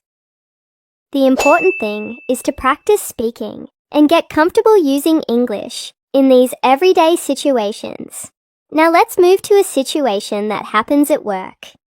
Imagine you're having a meeting with a colleague and you need to talk about a project. It's important to use clear, simple sentences to explain your thoughts. For example, Person 1. I think the project is going well. What do you think? Person 2. I agree. We're on track, but we still need to finish some tasks. Person 1. Yes, we should focus on finishing the report this week. Notice how Person 1 and Person 2 use simple phrases like I think and we're on track to express their ideas clearly. This is exactly the kind of language you can use at work or in school, even if you're just beginning to learn English. Start with basic phrases. And as you practice more, you'll start to use more complex sentences. Let's practice another work situation. Suppose you're at a job interview and the interviewer asks, "Why do you want to work with us?" A good answer could be, Person 1. I'm excited about this company because I like the work you do and I want to learn more. Person 2. That's great. We're looking for people who are eager to learn. This is a very simple, positive answer, but it shows that you can still be clear and professional using basic English. You don't need to worry about using difficult words or long sentences. Just focus on being simple and confident. How about a situation where you're at a store again, but this time you need to ask about the price of something? Here's a good example. Person 1. Excuse me, how much is this shirt? Person 2. It's $20. Person 1. Thank you. Asking about prices is one of the most useful things to practice. Notice how Person 1 uses the simple question, "How much is this?" and then says, "Thank you," after hearing the price. Practice asking about the price of things you see around you, whether in real life or in practice situations. Now let's switch to something a little more personal. Introducing yourself. This might happen when you're meeting someone new, and it's a great way to practice speaking. You can start by saying your name and a little bit about yourself, like where you're from or what you like to do. For example, Person 1. Hi, my name is Sarah. I'm from Italy. I love reading books. Person 2. Nice to meet you, Sarah. I'm Jack. I'm from Canada. I enjoy hiking. This is a simple but friendly conversation. Notice how both people share a little bit about themselves, which helps to keep the conversation going. When you introduce yourself, try to keep your sentences short and clear. You can say where you're from, what your hobbies are, or anything else that feels comfortable for you. Remember, in every conversation, it's important to listen carefully. If you don't understand something, you can always ask for clarification, like this. Person 1. Sorry, could you say that again? Person 2. Sure, I said, we need to meet at 10 Chamwas tomorrow. Asking someone to repeat something is a normal part of speaking a new language. It helps you improve your listening skills, and it gives you a chance to practice saying the same words again. Plus, people will appreciate that you're trying to understand them. Another useful phrase to practice is saying, "I don't understand." Here's an example. Person 1. Do you know where the post office is? Person 2. Sorry, I don't understand. Can you say that again? Person 1. I'm looking for the post office. It's totally okay to say, "I don't understand," when you need help. People will usually be happy to explain things more clearly. As you continue practicing these simple conversations, you'll get better at understanding spoken English and speaking clearly yourself. And remember, every time you make a mistake, it's just a step toward improving. Let's keep going. Now that we've looked at some everyday situations, like meeting new people, asking for directions, and talking about your hobbies, let's focus on how you can improve your speaking and listening skills in situations that might happen when you're traveling or going on vacation. These are also situations where you'll use simple, everyday phrases. Imagine you're at the airport and you need to find your gate. It can be a little overwhelming, especially if the signs are in English. But don't worry, you can always ask for help. Here's how a conversation might go. Person 1. Excuse me, where is gate 5? Person 2. It's down the hall to your left. Person 1. Thank you. This is a very common situation, and the language is simple. Where is the gate? And it's down the hall are easy phrases to understand and use. If you're at an airport, train station, or bus stop, these kinds of phrases will help you get to your destination without any trouble. Now let's look at another situation. You've just arrived at a hotel and need to check in. This is a situation where you might have a little more detail in your conversation, but it's still very simple and easy to practice. Here's an example. Person 1. Guest. Hello, I have a reservation for 2 nights. Person 2. Hotel receptionist. Welcome. Can I have your name, please? Person 1. Yes, my name is Maria Lopez. Person 2. Thank you, Maria. Here is your key. Your room is on the 2nd floor. In this example, person 1 asks a clear question and gives their name, while person 2 gives simple instructions and information. When traveling, being able to ask questions like where is my room or what time is breakfast can help you feel more comfortable and confident. Let's try a different scenario. You're at a restaurant and you need to order food. This is something that most beginners will do, and it's easy to practice. Here's how the conversation might go. Person 1. Customer. Hello, I'd like to order the chicken sandwich, please. Person 2. Waiter. Sure, would you like fries with that? Person 1. Yes, please. Person 2. Great, your order will be ready soon.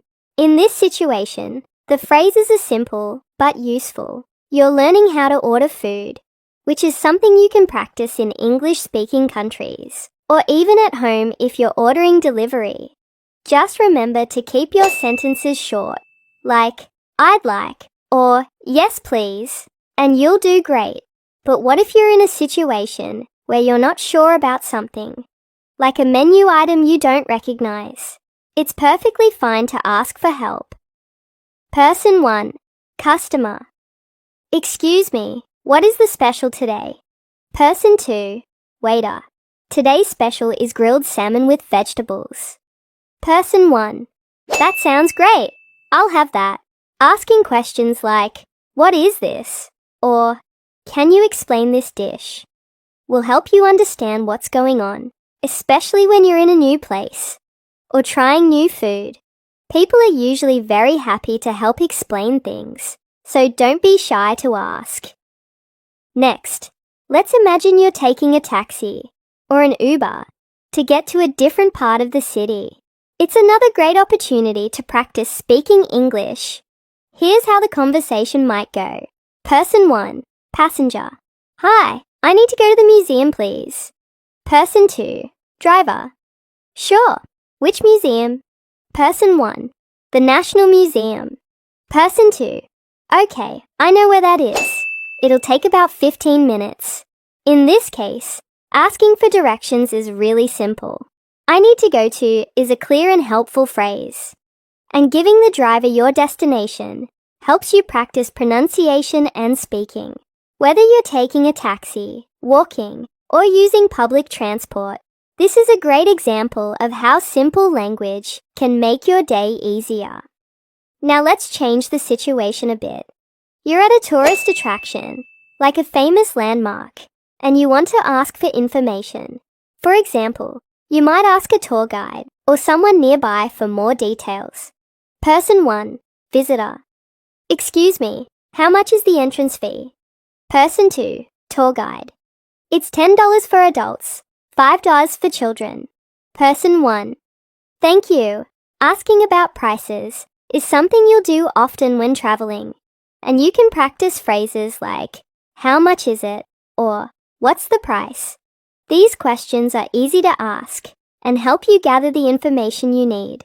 Let's try another situation at a tourist spot. You're taking a group tour, and the guide is speaking in English. You might not catch every word, but you can practice listening for key information. Here's an example of how the guide might speak. Tour guide. This is the famous Tower Bridge, built in 1894. It's one of the most important landmarks in London. Person 1. Wow, that's really interesting. Even if you don't understand everything, listening for important facts, like the year or the name of the place, can help you follow along. If you didn't catch something, don't be afraid to ask. Person 1. Sorry, could you repeat that part about the year? Tour guide. Of course. It was built in 1894. Being able to ask for clarification when you're listening to something important is an important skill. It will help you improve your comprehension and also give you more chances to practice speaking and listening in English. The key takeaway here is that these simple situations, like talking to a waiter, taking a taxi, or asking for directions, are all perfect opportunities for you to practice speaking and listening. The more you practice these types of conversations, the more confident you'll feel. Keep practicing every day, even if it's just a few minutes at a time.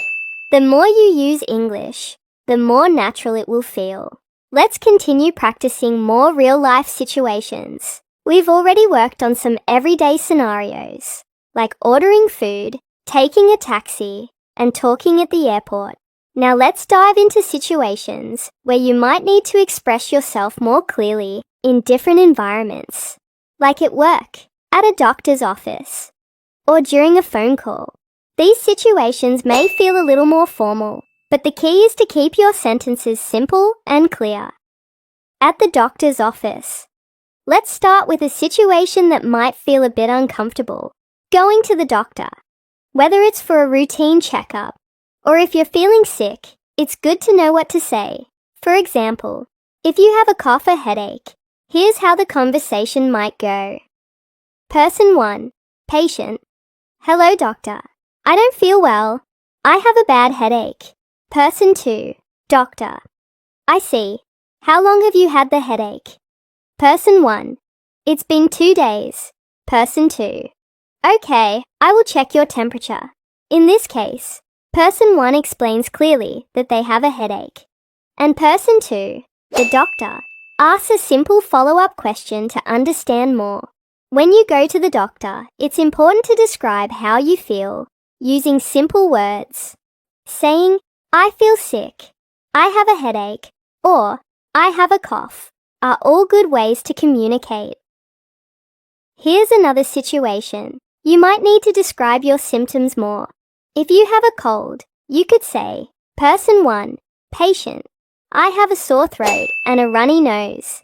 Person 2, doctor. Do you have a fever? Person 1, yes I do. If you're not sure how to say something, don't be afraid to ask. You could say, how do I say this in English?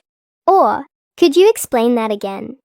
The doctor will understand that you're learning and will help you understand better. At work, giving instructions. Next, let's look at a situation that might happen at work. Giving instructions. If you're new at a job or working on a project with someone, you might need to explain what needs to be done. Here's an example of a simple conversation about giving directions to a co-worker. Person 1, manager. Can you please finish this report by tomorrow? Person 2, employee. Sure. Do you want me to include the data from last week? Person 1, yes please. And don't forget to email it to me once you're done. Notice that the language is very direct and clear. Can you please is a polite way to ask someone to do something, and don't forget is a helpful reminder. You don't need to use complicated words at work.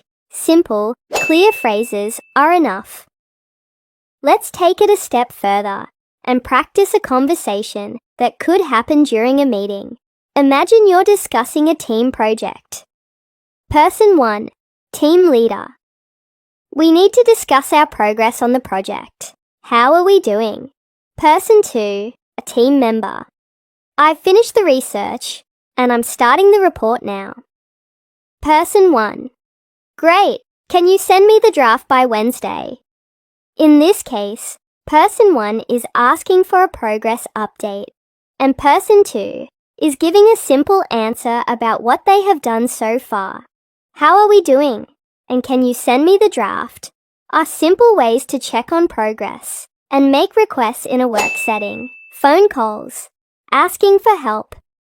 Now let's practice a situation you might find a little tricky. Making phone calls. When you need to make a call in English, it's important to know how to ask for what you need politely. Here's a simple phone conversation where person 1 needs help with a problem. Person 1, caller. Hello, this is Anna. I need help with my internet. It's not working. Person 2, customer service. Hello, Anna. I'm sorry to hear that. Can you tell me when it stopped working? Person 1, it stopped working yesterday afternoon. In this example, person 1 clearly explains the problem. My internet is not working, and provides a little more detail when asked. It stopped working yesterday. When making a phone call, it's good to give information step by step and to be polite. What if you're calling someone about an appointment? Here's another example. Person 1, caller. Hi, I'd like to confirm my appointment for tomorrow at 3 p.m. Person 2, receptionist. Let me check. Yes, your appointment is confirmed for tomorrow at 3 Sal. Person 1. Thank you. Let's continue practicing with more everyday situations where you can use English confidently. This time, we'll look at different scenarios that you might encounter during a typical day, including visiting a store, making small talk with a friend, and asking for help in a busy place. These are all great opportunities to practice speaking in real-life situations. At a store, asking for help. Imagine you're at a store and you're looking for a specific item, but you're not sure where it is. Here's how you might ask for help. Visitor. Excuse me, can you help me? I'm looking for a phone charger. Local. Sure, the phone chargers are in aisle 5, next to the electronics section. Visitor. Thank you. I'll go there now. In this example, the visitor asks for help in a polite and clear way, and the local gives simple directions to find the item. If you're ever in a store and can't find something, just asking, "Can you help me?" or "Where can I find item?" is an easy way to get the assistance you need. Small talk with a friend. Small talk is an important skill in English, especially when you meet people casually. It can be a way to start a conversation and make new connections. Here's an example of how small talk might go with a friend. Visitor. Hi, how are you doing? Local. I'm good, thanks. How about you? Visitor. I'm doing great. I just finished a project at work. Local. That's awesome. What project was it? In this short conversation, the visitor and the local exchange polite greetings and share a little about what they've been doing. You can use simple questions like, "How are you?" or "What have you been up to?" to keep the conversation going. If you're talking to a friend, you don't need to worry too much about using perfect English. Just keep it simple and natural. Now let's imagine a slightly longer conversation where the visitor is talking about a recent activity. Visitor. I went hiking last weekend. It was amazing. Local. That sounds fun. Where did you go hiking? Visitor. I went to the mountain near the city. The view was incredible. Local. I love hiking. How long was the trail? Visitor. It was about 4 hours, but it was worth it. I'll definitely go again. This is a great way to practice asking and answering questions. In a friendly, relaxed conversation, you can share experiences and ask follow-up questions to keep the conversation going. Small talk doesn't need to be complicated. Simple questions and answers are enough. Asking for help in a busy place. Imagine you're in a crowded shopping mall or at a train station and you need to ask for help. Here's how you might handle this situation. Visitor. Excuse me, I'm a bit lost. Can you tell me how to get to the nearest train station? Local. Sure, it's just down the street. Go past the cafe and you'll see it on your left. Visitor. Thank you. That's really helpful. In this situation, the visitor asks a simple question and receives clear directions. If you're ever in a busy place and need help, you can say, "Can you help me?" or "Where is place?" This is a great way to practice your speaking and listening skills in a real-world situation.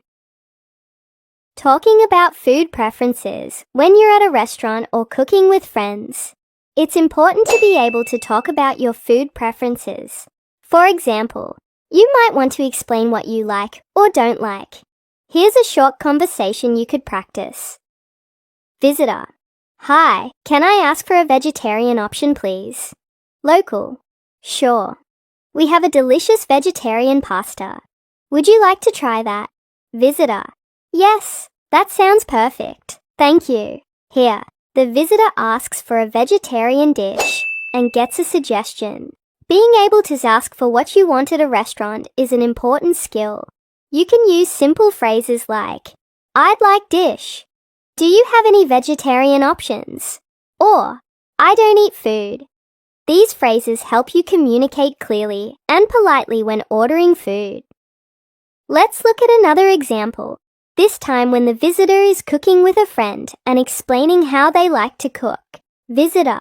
I love making pasta, but I always add extra garlic for flavor. Local. That sounds delicious. I like my pasta with a little bit of chili. Visitor. That's a good idea. Maybe I'll try that next time. This conversation shows how you can talk about your food preferences and even share ideas with others. Talking about food can also be a great way to bond with people and learn new recipes in English. Making plans for the weekend. Another important conversation you might have is making plans for the weekend. It's a great way to practice speaking in a casual way. Here's how it might go. Visitor. Hey, do you want to do something this weekend? Local. Sure. What do you have in mind? Visitor. How about we go to the park and have a picnic? Local. That sounds great. What should I bring? Visitor. I'll bring sandwiches and drinks. And you can bring a blanket. And that's it for today. I hope you found these conversations helpful and fun. Remember, the more you practice, the more confident you'll become in using English in everyday situations. Whether you're at the store, chatting with friends, or making plans for the weekend. These simple phrases will help you communicate clearly and naturally. Keep practicing, and don't be afraid to make mistakes. They're a part of learning. Thanks for listening, and I look forward to helping you continue improving your English skills. Until next time. Please hit the like button and subscribe to my channel.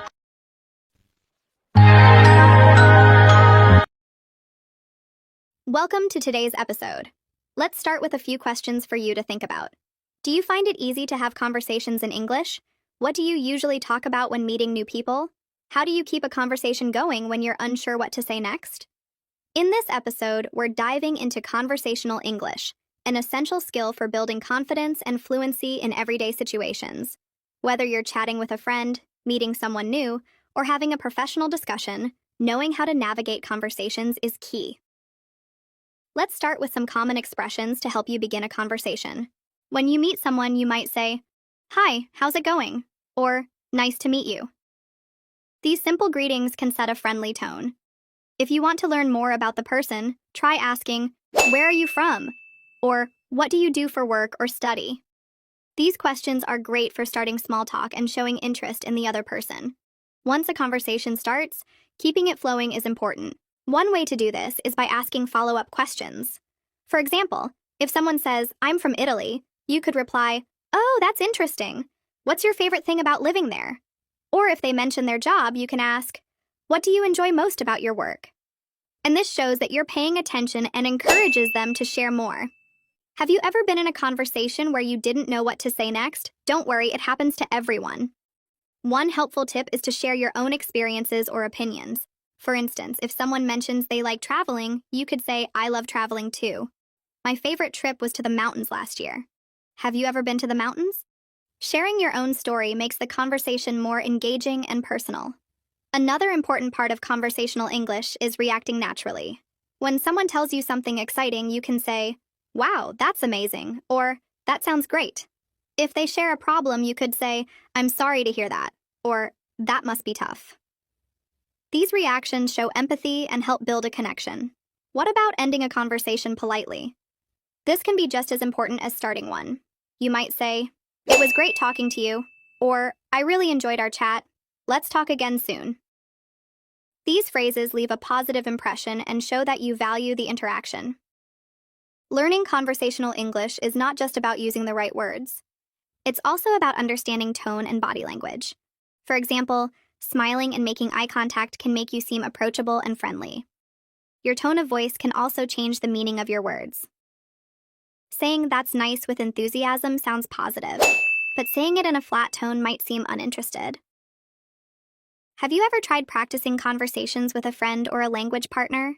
Role-playing common situations like ordering food at a restaurant or asking for directions can help you gain confidence. The more you practice, the more natural your conversations will feel. And remember, it's okay to make mistakes. No one expects you to be perfect, especially if English is not your first language. The most important thing is to keep trying and to focus on communicating your ideas. Over time, you'll find that conversations become easier and more enjoyable.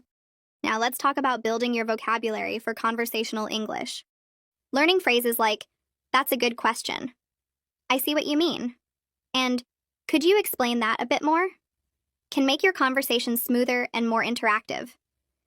These phrases show that you're engaged and interested in what the other person is saying. How do you feel about conversations that switch topics? For example, you might start talking about hobbies and then move on to travel or food. Being able to transition smoothly is another great skill. You could say, "Speaking of travel, have you ever been to a tropical island?" Or "That reminds me of something interesting I read recently." These transitions keep the conversation dynamic and engaging. By practicing these skills, you'll become more confident in your ability to hold conversations in English. Remember, it's not just about the words. It's about listening, responding, and connecting with the person you're speaking to. Let's dive even deeper into how we can improve conversational English. A major part of having smooth conversations is staying relaxed. Sometimes when we speak in a second language, it's easy to get nervous or worry about making mistakes. But remember, every conversation is a chance to learn and improve. So when you're practicing, try to stay calm and focus on expressing your ideas clearly, even if you need to pause to think for a moment. A good way to stay relaxed is by listening carefully to what the other person says. Active listening is an essential skill in conversation. This means not just hearing the words, but really understanding the meaning behind them.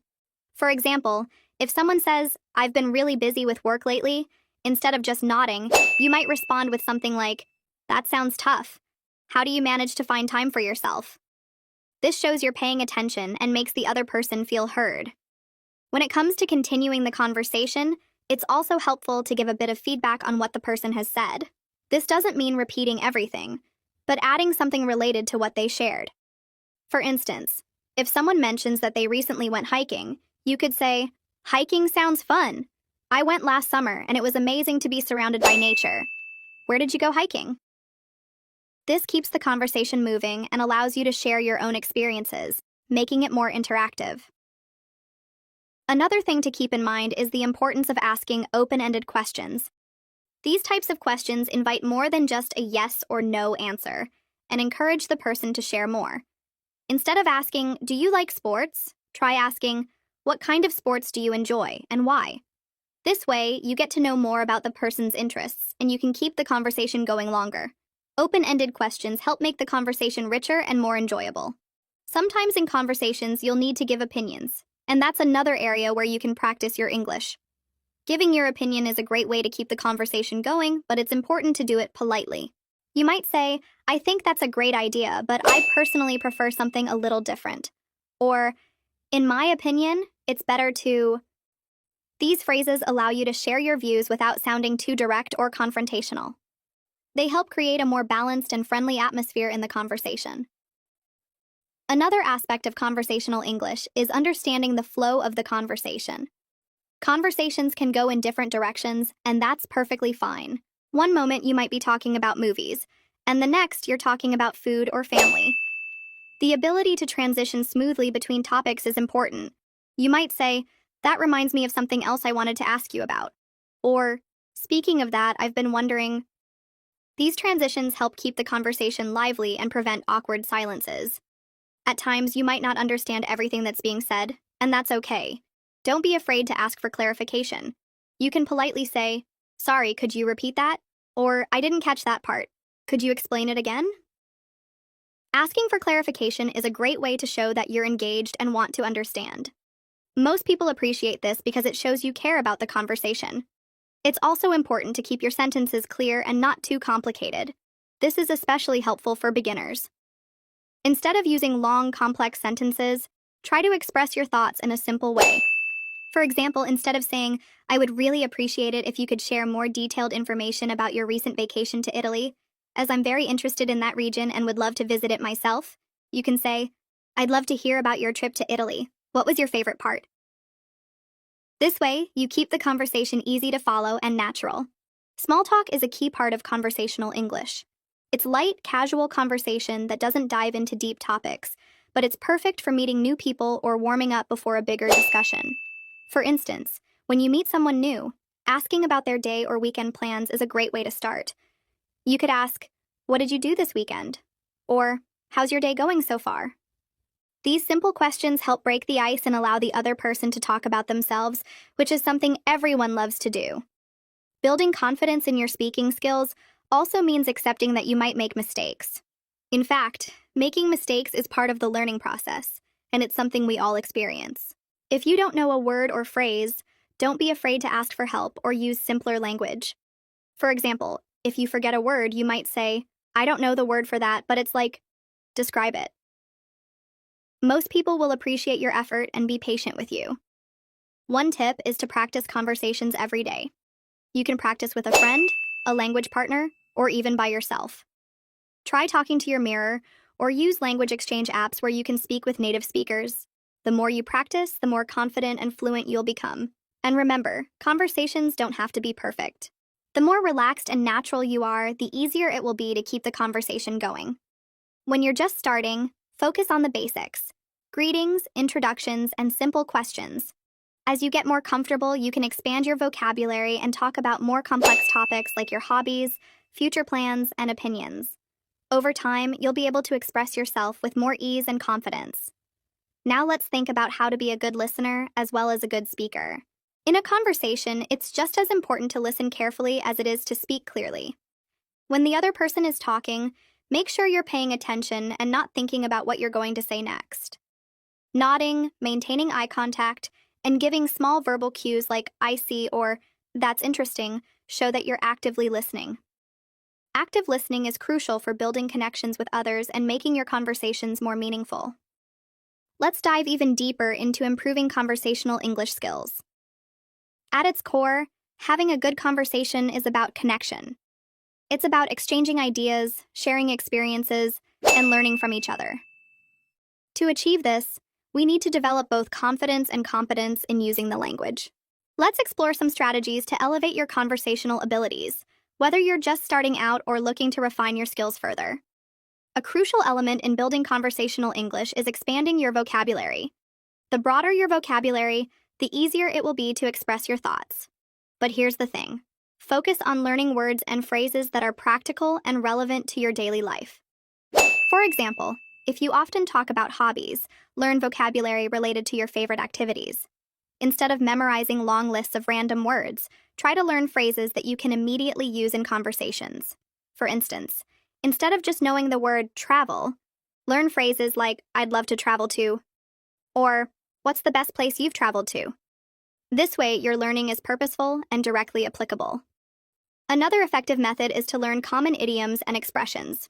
These are phrases native speakers use all the time, and understanding them can make your conversation sound more natural. For example, instead of saying, "I'm very tired," you can say, "I'm worn out." Or instead of saying, "I agree with you," you might say, "We're on the same page." These small changes can make your speech sound more fluent and engaging. Pronunciation is another key area to focus on. When we communicate, it's not just about what we say, but how we say it. Practicing clear pronunciation will make your conversation smoother and more effective. To improve, listen closely to how native speakers pronounce words. Notice their rhythm, intonation, and how they stress certain syllables. Then, try to mimic them. You can use online tools or apps to listen to native speakers and repeat after them. Even watching movies or TV shows in English and pausing to repeat lines can be a fun and effective way to practice. Now, let's talk about maintaining a conversation. One way to keep the dialogue flowing is by using follow-up questions. Let's say someone tells you, "I just got back from a trip to Spain." Instead of responding with a simple, "That's nice," you could ask, "Wow, Spain. What was your favorite part of the trip?" Or, "What cities did you visit?" These follow-up questions show that you're interested and give the other person a chance to share more. It also takes the pressure off you because they'll be doing more of the talking. Another way to keep a conversation alive is by sharing a little about yourself. For example, if someone mentions that they enjoy playing soccer, you might respond with, "I've always wanted to try soccer. I usually play basketball, but soccer looks so exciting. How often do you play?" By sharing something about yourself, you make the conversation more interactive and create a sense of mutual exchange. Now, let's address a common challenge: what to do when you're unsure about what to say. This can happen to anyone, especially when speaking a second language. The key is to stay calm and use simple strategies to buy yourself time. You could say, "That's an interesting point. Let me think about that for a moment." Or you can rephrase what the other person said, giving yourself a moment to collect your thoughts. For example, if someone says, "I find history fascinating," you could respond with, "History is such a rich subject. What period do you enjoy studying the most?" To truly excel in conversational English, you need to practice regularly. But here's a tip. Don't just practice in a structured way, like in a classroom. Try to engage in real-life conversations whenever possible. Whether it's chatting with a colleague, joining a group discussion, or even talking to yourself while cooking dinner, every bit of practice helps. If you don't have someone to practice with, consider joining online language exchange groups. These communities are full of people who are also looking to improve their language skills, and they offer a supportive environment for practice. Let's also talk about body language. Did you know that communication isn't just about words? Nonverbal cues like gestures, facial expressions, and posture play a huge role in how your message is received. For example, maintaining good eye contact shows that you're engaged in the conversation. Smiling can make you appear more friendly and approachable. Even the way you nod your head can indicate that you're listening and agreeing with what's being said. When it comes to tone, think about how your voice conveys your emotions. A monotone voice can make you sound uninterested, while a varied tone shows enthusiasm. Practice speaking with energy and emotion, especially when you're talking about topics you're passionate about. This makes your conversation more lively and enjoyable for both you and the person you're speaking with. Mistakes are inevitable when learning a new language, and that's okay. Instead of feeling embarrassed, view them as opportunities to learn. For instance, if someone corrects your grammar, don't be discouraged. Thank them for helping you improve. Remember, the goal is progress, not perfection. Every mistake you make brings you one step closer to fluency. Lastly, let's consider the cultural aspect of conversational English. Language isn't just about words, it's also about understanding the culture behind them. For example, in some cultures, it's common to be very direct, while in others, people tend to be more indirect to avoid confrontation. Learning about these cultural nuances can help you navigate conversations more effectively. For instance, understanding that Americans often say, "How's it going?" as a casual greeting, even when they don't expect a detailed response, can save you from confusion.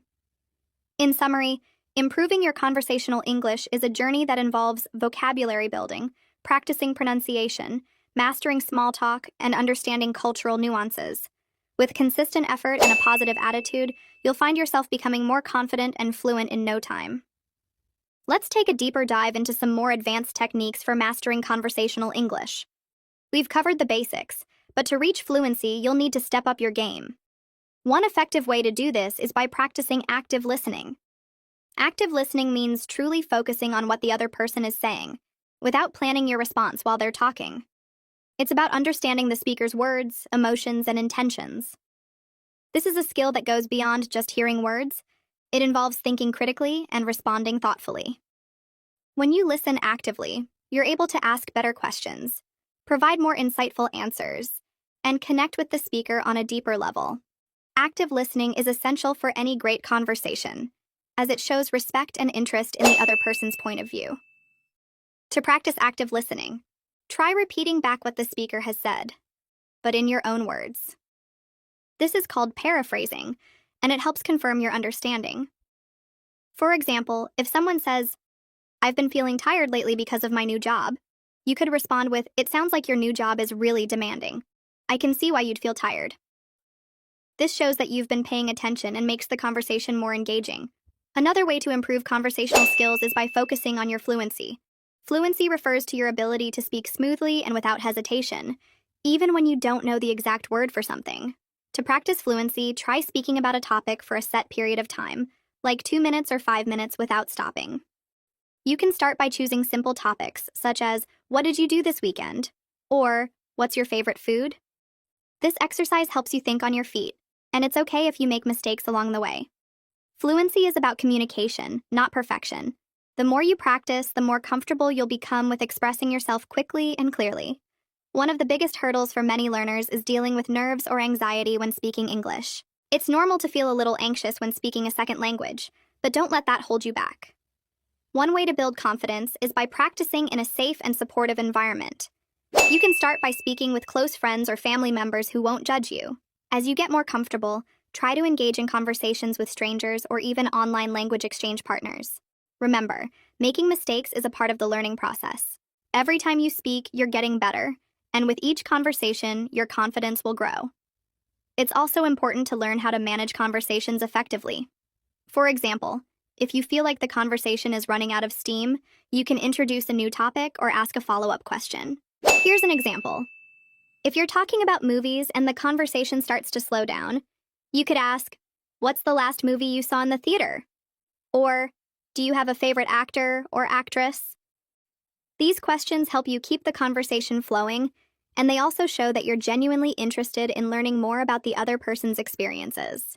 Another critical aspect of improving your conversational English is developing your ability to use transitions effectively. Transitions are words or phrases that help connect your ideas smoothly, making your conversations more coherent and easier for others to follow. For example, when you want to add more information, you can use phrases like "in addition," "furthermore," or "not only that."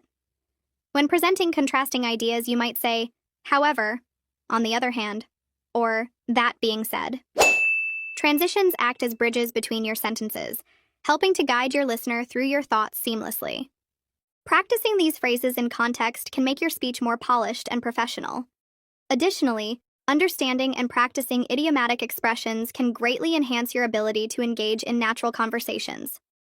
Idioms are phrases where the meaning isn't immediately clear from the individual words, such as "break the ice," which means to start a conversation in a relaxed way, or "hit the nail on the head," meaning to describe something perfectly.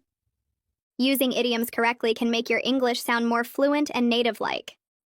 Start by learning a few common idioms and practicing them in sentences. For instance, if someone asks how your weekend was, you might say, "It was a blast. I got to spend time with my friends." This not only shows your understanding of casual expressions, but also makes the conversation more lively and relatable. Learning how to respond appropriately to different tones and situations is another essential skill. Conversations can be formal, like in a business meeting, or informal, like when chatting with friends. Being able to adapt your language and tone accordingly is crucial. For formal situations, use polite language and avoid slang. For example, instead of saying, "What's up?" you might say, "How are you doing today?" On the other hand, in informal settings, it's perfectly fine to use more casual language. By practicing in both formal and informal contexts, you can develop the flexibility to navigate any conversational situation with ease. Building a strong vocabulary is equally important. To express yourself clearly, you need to have a wide range of words at your disposal. One effective way to expand your vocabulary is by learning words in context rather than in isolation. For example, instead of just memorizing the word excited, learn phrases like "I'm excited about my new job," or "she was excited to meet her favorite author." This helps you understand how the word is used in real-life situations.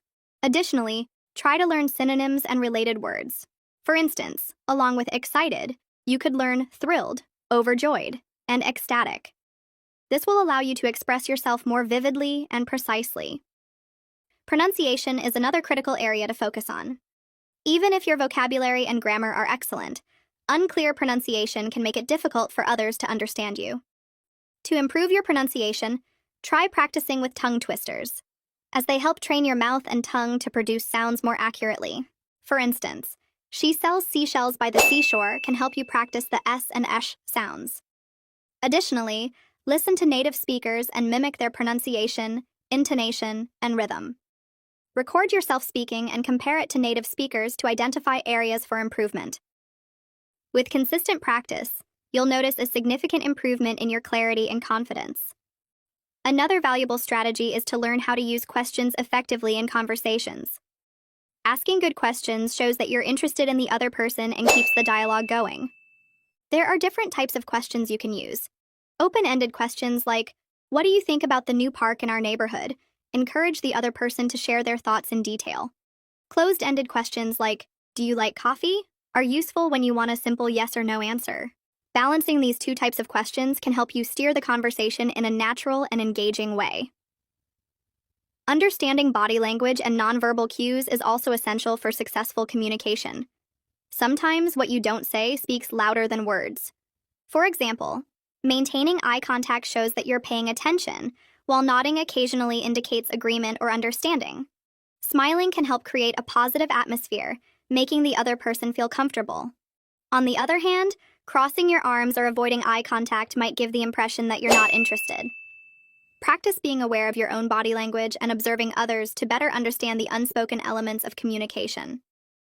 Another way to improve is by practicing storytelling. People love hearing stories, and being able to share your own experiences in an engaging way is a great skill. When telling a story, remember to include details that bring it to life. For example, instead of saying, "I went to a park and it was nice," you could say, "Last weekend I visited this beautiful park with tall, green trees and a sparkling lake.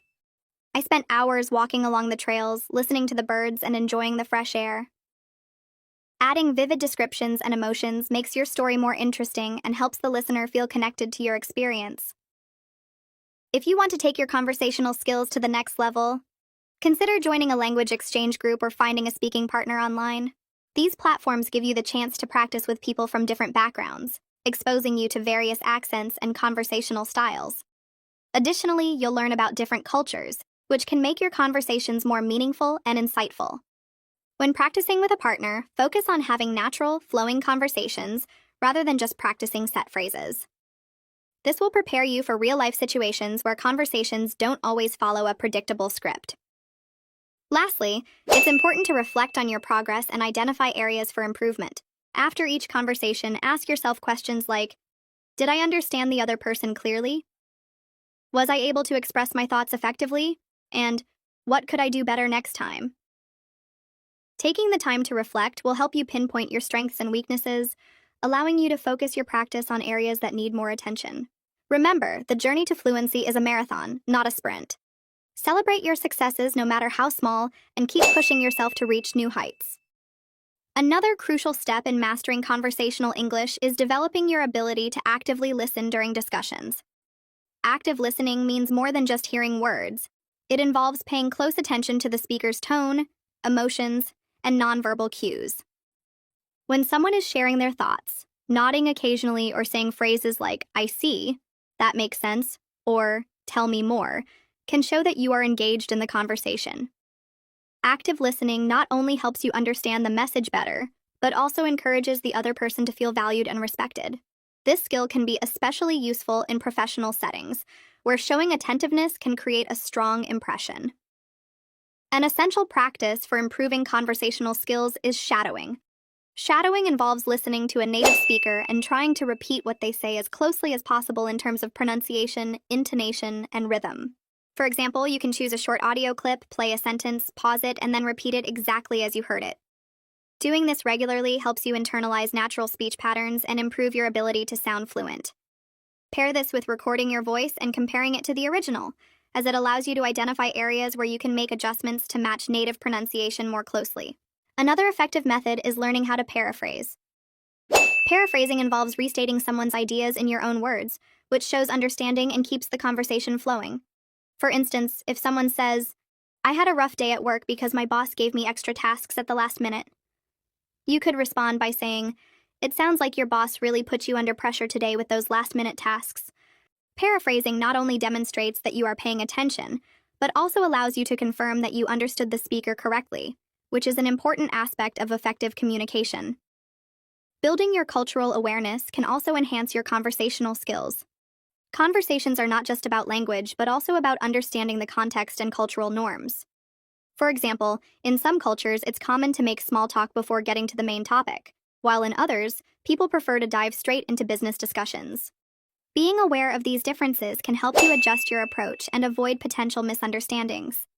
Reading about different cultures, watching international films, or joining multicultural groups can provide valuable insights and improve your ability to connect with people from diverse backgrounds. Focusing on improving your fluency through repetition is another valuable strategy. The more you practice, the more confident and natural your speech will become. For example, if you struggle to talk about your daily routine, write down a few key points and practice speaking about them multiple times. Each time, try to add more details or use different expressions to describe the same ideas. Over time, this will help you become more comfortable with the topic and prepare you to discuss it effortlessly in real conversations.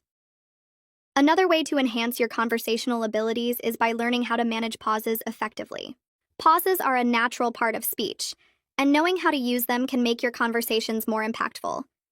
For example, pausing briefly before answering a question gives you time to think and shows that you are considering your response carefully. Similarly, pausing after making an important point allows the listener to absorb what you've said. Practice speaking slowly and deliberately, focusing on where to insert pauses to make your speech sound more thoughtful and confident. Developing your ability to express emotions through language is another key aspect of conversational English. For example, instead of simply saying, "I'm happy," you can use more descriptive phrases like, "I'm over the moon," "I'm thrilled," or "I couldn't be happier."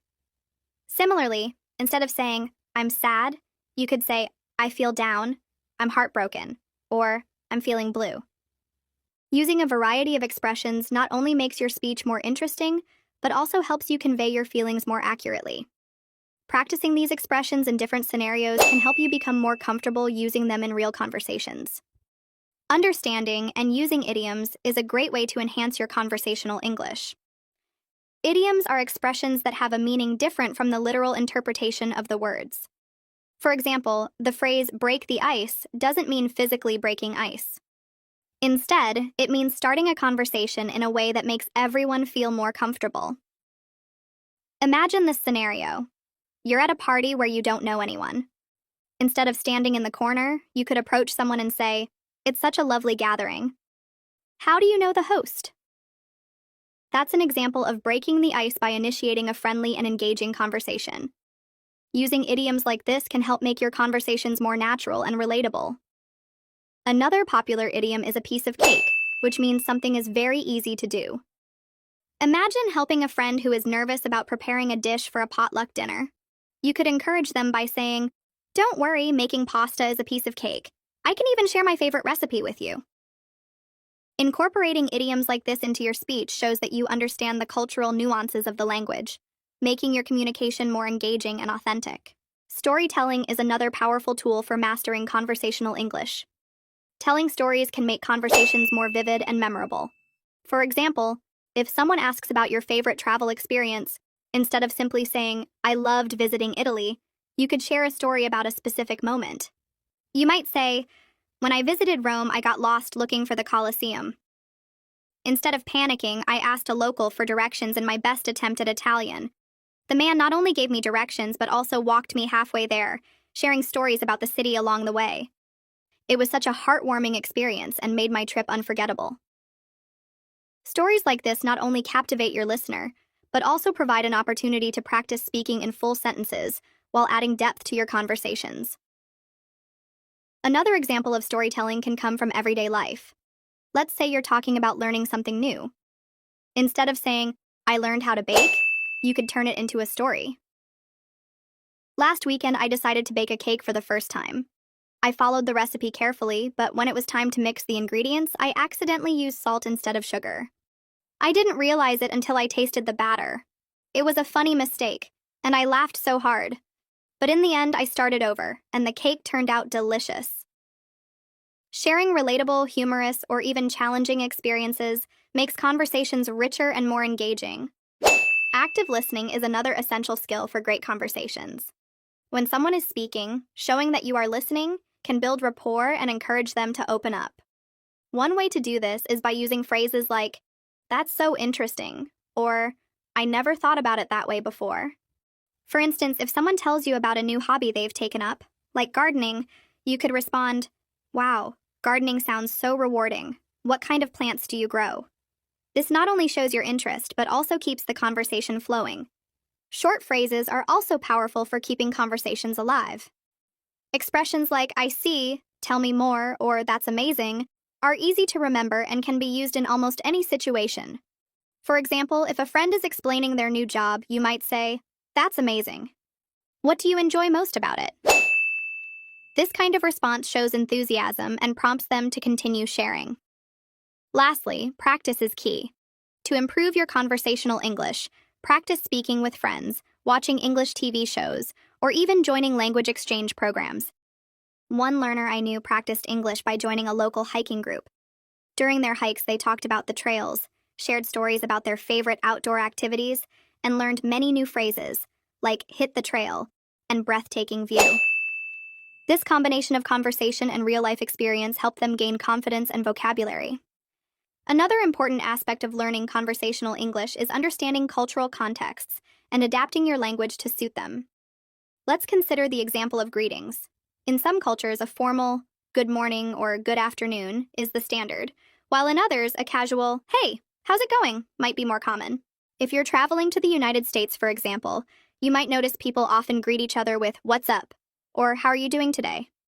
Understanding that these greetings are not literal questions, but friendly ways to say hello can help you respond naturally. A good reply might be, "Not much. How about you?" Or, "I'm good. Thanks for asking." To illustrate this, let's think about a scenario where you meet someone at a coffee shop. Suppose you're waiting in line, and the person next to you strikes up a conversation by saying, "This line is taking forever, isn't it?" This is a common way people in English-speaking countries start conversations. A simple and effective response could be, "Yes, it is, but I think the coffee will be worth it." You could then add, "Do you come here often?" This kind of exchange not only helps you practice conversational skills, but also opens the door to a longer, engaging discussion. Another way to enhance your conversational skills is by using phrases that express agreement, disagreement, or curiosity. Let's look at a short story. Imagine you're discussing movies with a friend. Your friend says, "I really loved the new superhero movie." Instead of simply replying, "Me too," you could say, "I agree, it was amazing. I especially liked the way they developed the main character. What about you? What was your favorite part?" This kind of response shows that you're actively participating in the conversation and encourages the other person to share more. Similarly, if you don't agree, you can politely share your opinion. For instance, you might respond, "I actually felt the movie was a bit too long, but the special effects were incredible. What did you think about the action scenes?" This approach keeps the conversation positive and encourages mutual exchange of ideas. Now, let's explore a short story about using curiosity in conversations. Suppose you're at a book club meeting and someone mentions that they're reading a historical novel. You could respond with, "That sounds fascinating. What period of history does it cover?" This question not only shows your interest but also keeps the conversation engaging. As the person shares more about the book, you could add, "I've always been curious about that era. Do you have a favorite historical figure from the book?"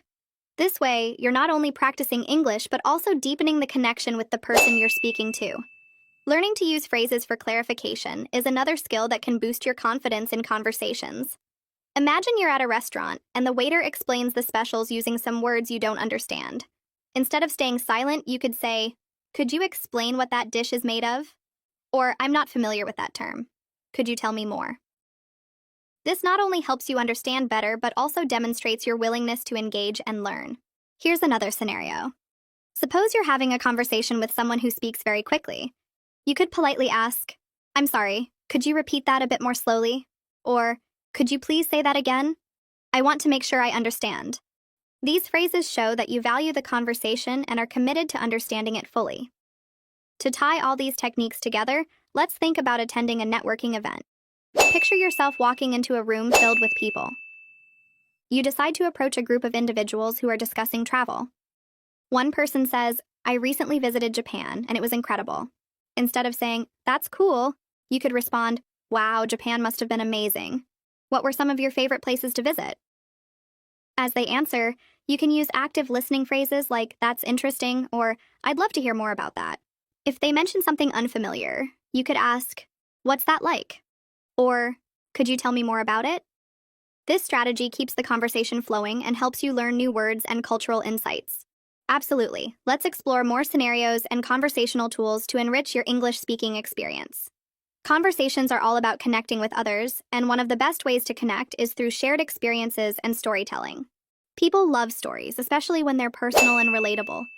So, let's dive into how stories can be used to spark meaningful conversations and improve your English. Imagine you're at a family gathering, and someone starts talking about their favorite childhood memory. Instead of just listening, you can join in by sharing your own story. For instance, you could say, "That reminds me of the time my friends and I built a treehouse in the backyard. It wasn't very sturdy, but we felt like kings of the world sitting up there." Adding a little humor or a specific detail, like, "The treehouse leaned to one side, so we always had to sit carefully," can make your story more engaging. Now let's consider how to keep the conversation going after sharing your story. You might follow up with a question like, "Did you have a favorite spot where you and your friends used to hang out?" This encourages the other person to open up and creates a dynamic exchange rather than a one-sided conversation. It's a powerful way to practice not only speaking but also listening and responding naturally. Let's look at another example, this time at a workplace. Suppose a colleague mentions a challenge they're facing with a project. You could say, "That sounds tough. I had a similar experience last year when we were trying to meet a tight deadline. We ended up splitting the tasks into smaller pieces, and it made things more manageable. Have you tried something like that?" This response not only shows empathy, but also introduces a constructive suggestion based on your own experience. The key is to keep the tone collaborative and supportive. Short stories can also be used to practice expressing emotions or opinions. For instance, let's say you're at a book club discussing a novel. You might share, "One part of the book really stayed with me. The protagonist's struggle to find their identity reminded me of a time when I was trying to choose a career path. It was such a confusing period, but looking back, it taught me a lot about myself." Did anyone else feel connected to that part of the story? This kind of response invites others to share their perspectives and deepens the discussion. Using phrases to agree or build on someone's statement can also enrich conversations.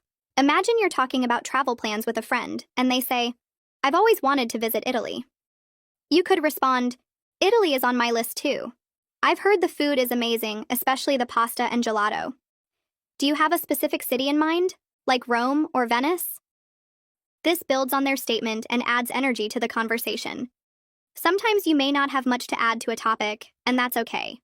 In such cases, asking open-ended questions can keep the conversation alive. For example, if someone is talking about their favorite hobby, you could ask, "How did you get into that? Was it something you've always loved? Or did you discover it later?" Questions like these show genuine interest and encourage detailed responses. Let's switch gears and talk about handling awkward silences in conversations. Imagine you're chatting with someone new, and the conversation starts to lag. A great way to break the silence is by introducing a light topic. You might say, "I read something interesting the other day about how people in different countries greet each other. Did you know that in Japan people bow instead of shaking hands? It's fascinating how customs can vary so much." This not only fills the silence, but also invites the other person to share their thoughts or experiences. Another way to handle pauses is to use humor or make an observation. For instance, if you're at a party and notice someone looking at the food table, you could say, "That dessert table is tempting, isn't it? I'm trying to decide if I should go for the chocolate cake or the fruit tart. What do you think?" This kind of comment is lighthearted and easy for the other person to respond to. To practice conversational English further, let's think about a situation at a cafe. Suppose the barista asks you about your order. You could use this opportunity to practice describing your preferences. Instead of simply saying, "I'll have a coffee," you might say, "I'd like a medium latte with almond milk, please. Oh, and could you add a sprinkle of cinnamon on top?" Adding details not only makes your order clear, but also gives you a chance to use more descriptive language. If the barista replies, "We're out of almond milk. Would you like oat milk instead?" You can practice handling unexpected changes. A polite response might be, "Sure, oat milk sounds great. Thank you for letting me know." This shows flexibility and good manners, which are key to smooth conversations. Finally, let's explore how short stories can be used in casual settings to create connections. Imagine you're at a park and notice someone playing with their dog. You could say, "Your dog looks so happy." I used to have a dog named Max, and he loved running around the park. He always carried his favorite ball everywhere. What's your dog's name? This kind of interaction is friendly, and the story adds a personal touch that makes the conversation memorable. Let's continue our conversation and explore even more ways to enhance your English learning with engaging and relatable situations. By using short stories, asking open-ended questions, and practicing real-life scenarios, you can improve your fluency and feel more confident while speaking. Imagine you're visiting a friend's house, and they invite you to stay for dinner. Instead of just saying thank you, you can build on the situation by saying, "I'd love to. What are you making?" I'm always curious about new recipes, especially when it comes to cooking dinner for friends. This not only expresses enthusiasm, but also opens the door for further conversation. Your friend may share some details about the dish, and you can add to the discussion by talking about your favorite types of food or a recipe you've recently tried. This leads to a more engaging and natural exchange, where both people can share experiences and stories. If the conversation shifts to favorite movies or TV shows, you could contribute by saying, "I recently watched a movie called The Pursuit of Happiness, and it made me think about how important it is to keep going, even when things seem difficult. It reminded me of a time when I faced a challenge in my studies and thought about quitting, but I pushed through." Have you ever had a moment when you had to keep going even when it seemed tough? This not only gives you a chance to practice sharing personal stories, but also encourages the other person to reflect on their experiences. Building on this idea, let's consider how conversational English is often about connecting through shared emotions and situations. For example, you could ask someone, "Have you ever been in a situation where you had to make a really quick decision?" I remember one time when I was in a foreign country, and I had to decide whether to catch a train or take a taxi. I didn't speak the language well, and I was so nervous, but I ended up taking the train, and it was a great experience. What about you? By sharing a personal story, you can make the conversation feel more authentic and comfortable. Stories also give you the opportunity to practice expressing emotions such as nervousness, excitement, or relief, which are all important aspects of conversational English. Now let's move on to a slightly different scenario, like discussing hobbies. This topic is an excellent opportunity to practice both speaking and listening. If you're talking with someone about their favorite hobby, you could respond with, "That sounds really interesting. I've always been fascinated by photography, but I'm still a beginner. I once took a picture of the sunset at the beach, and it turned out to be one of my favorite photos ever. What's your favorite thing to photograph?" By adding details and sharing a story related to the topic, you not only keep the conversation going, but also show a deeper interest in the other person's passions. Another great way to practice your conversational skills is through everyday situations like going shopping. When you're at a store, instead of just saying, "I'll take that," you can practice forming more complete sentences like, "I'd like to buy this jacket, please. Do you have it in a different color?" This simple addition of a polite request helps you to sound more natural and fluent. If the shop assistant replies, "Yes, we have it in blue and gray," you can respond with something like, "I think I'll go with the gray one. It's perfect for the weather today." By adding these extra layers of detail to your sentences, you give yourself more chances to practice new vocabulary and phrases. If you're talking to a neighbor about the weather, you could try a more detailed conversation. "It's been so hot lately. Yesterday, I was walking in the park, and I almost couldn't bear the heat. It got to about 35 degrees C, and I had to find some shade. What do you usually do when the weather is this hot?" You've now expanded the conversation from just mentioning the weather to discussing what you did in response to it. This approach helps you practice not only vocabulary related to the weather, but also other expressions such as "bear the heat" or "find some shade." You're now engaging in a richer, more descriptive conversation. Another way to practice conversational English is to use small talk during casual interactions. Let's say you run into an old friend at a coffee shop. Instead of just saying, "Hi, how are you?" you can ask a more specific question, such as, "How have you been? Last time we talked, you mentioned you were planning a trip to New York. How was it?" This follow-up question shows that you remember what they said and makes the conversation more engaging. When they reply with their experiences, you can add your thoughts too. "That sounds amazing. I've always wanted to go to New York. What did you think of the food there? I've heard the pizza is the best."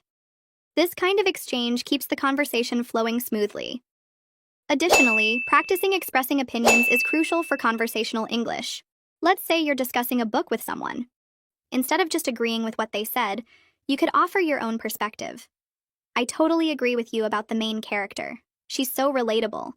But I also think she could have made better choices when it came to her career. Have you ever had to make a decision like that?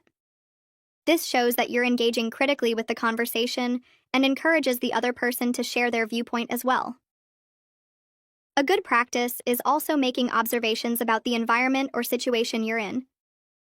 For instance, if you're attending a gathering and see that everyone is talking about a specific topic, you could contribute by saying, "It's funny how we all ended up talking about our childhoods today.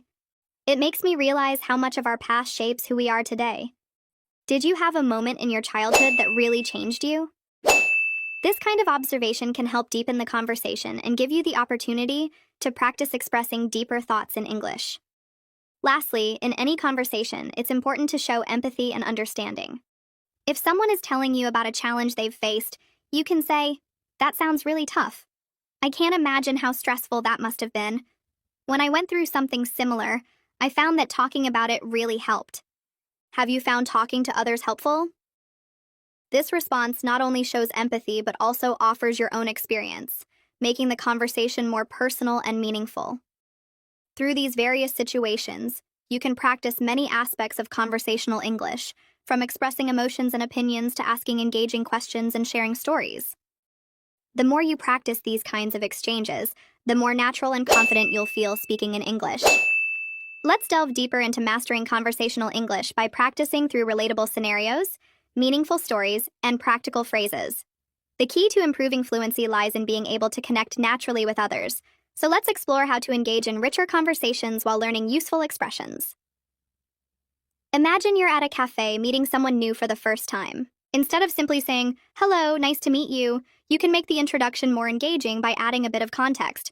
For example, you could say, "Hi, it's great to finally meet you. I've heard so much about you from Sarah. She mentioned that you're an avid traveler. I'd love to hear about your favorite trips."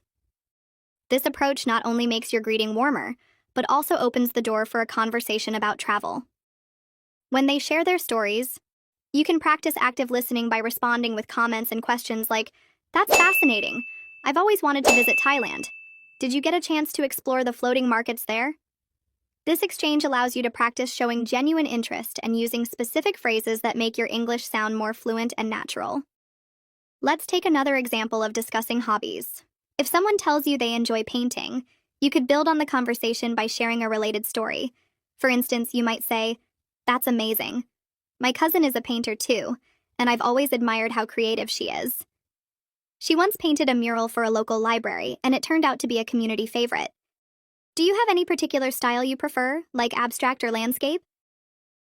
By weaving in a short story, you create a more dynamic conversation that invites the other person to share their experiences as well. Now imagine you're at a networking event and someone mentions their profession. Instead of just nodding politely, try engaging by saying, "Wow, working as a graphic designer sounds so interesting. I've always been curious about how you come up with ideas for new projects. Is there a specific process you follow to stay creative?" This not only demonstrates curiosity, but also provides an opportunity to learn new vocabulary related to their field. If the conversation turns to a lighter topic like weekend plans, you can share your own experiences to keep the dialogue flowing.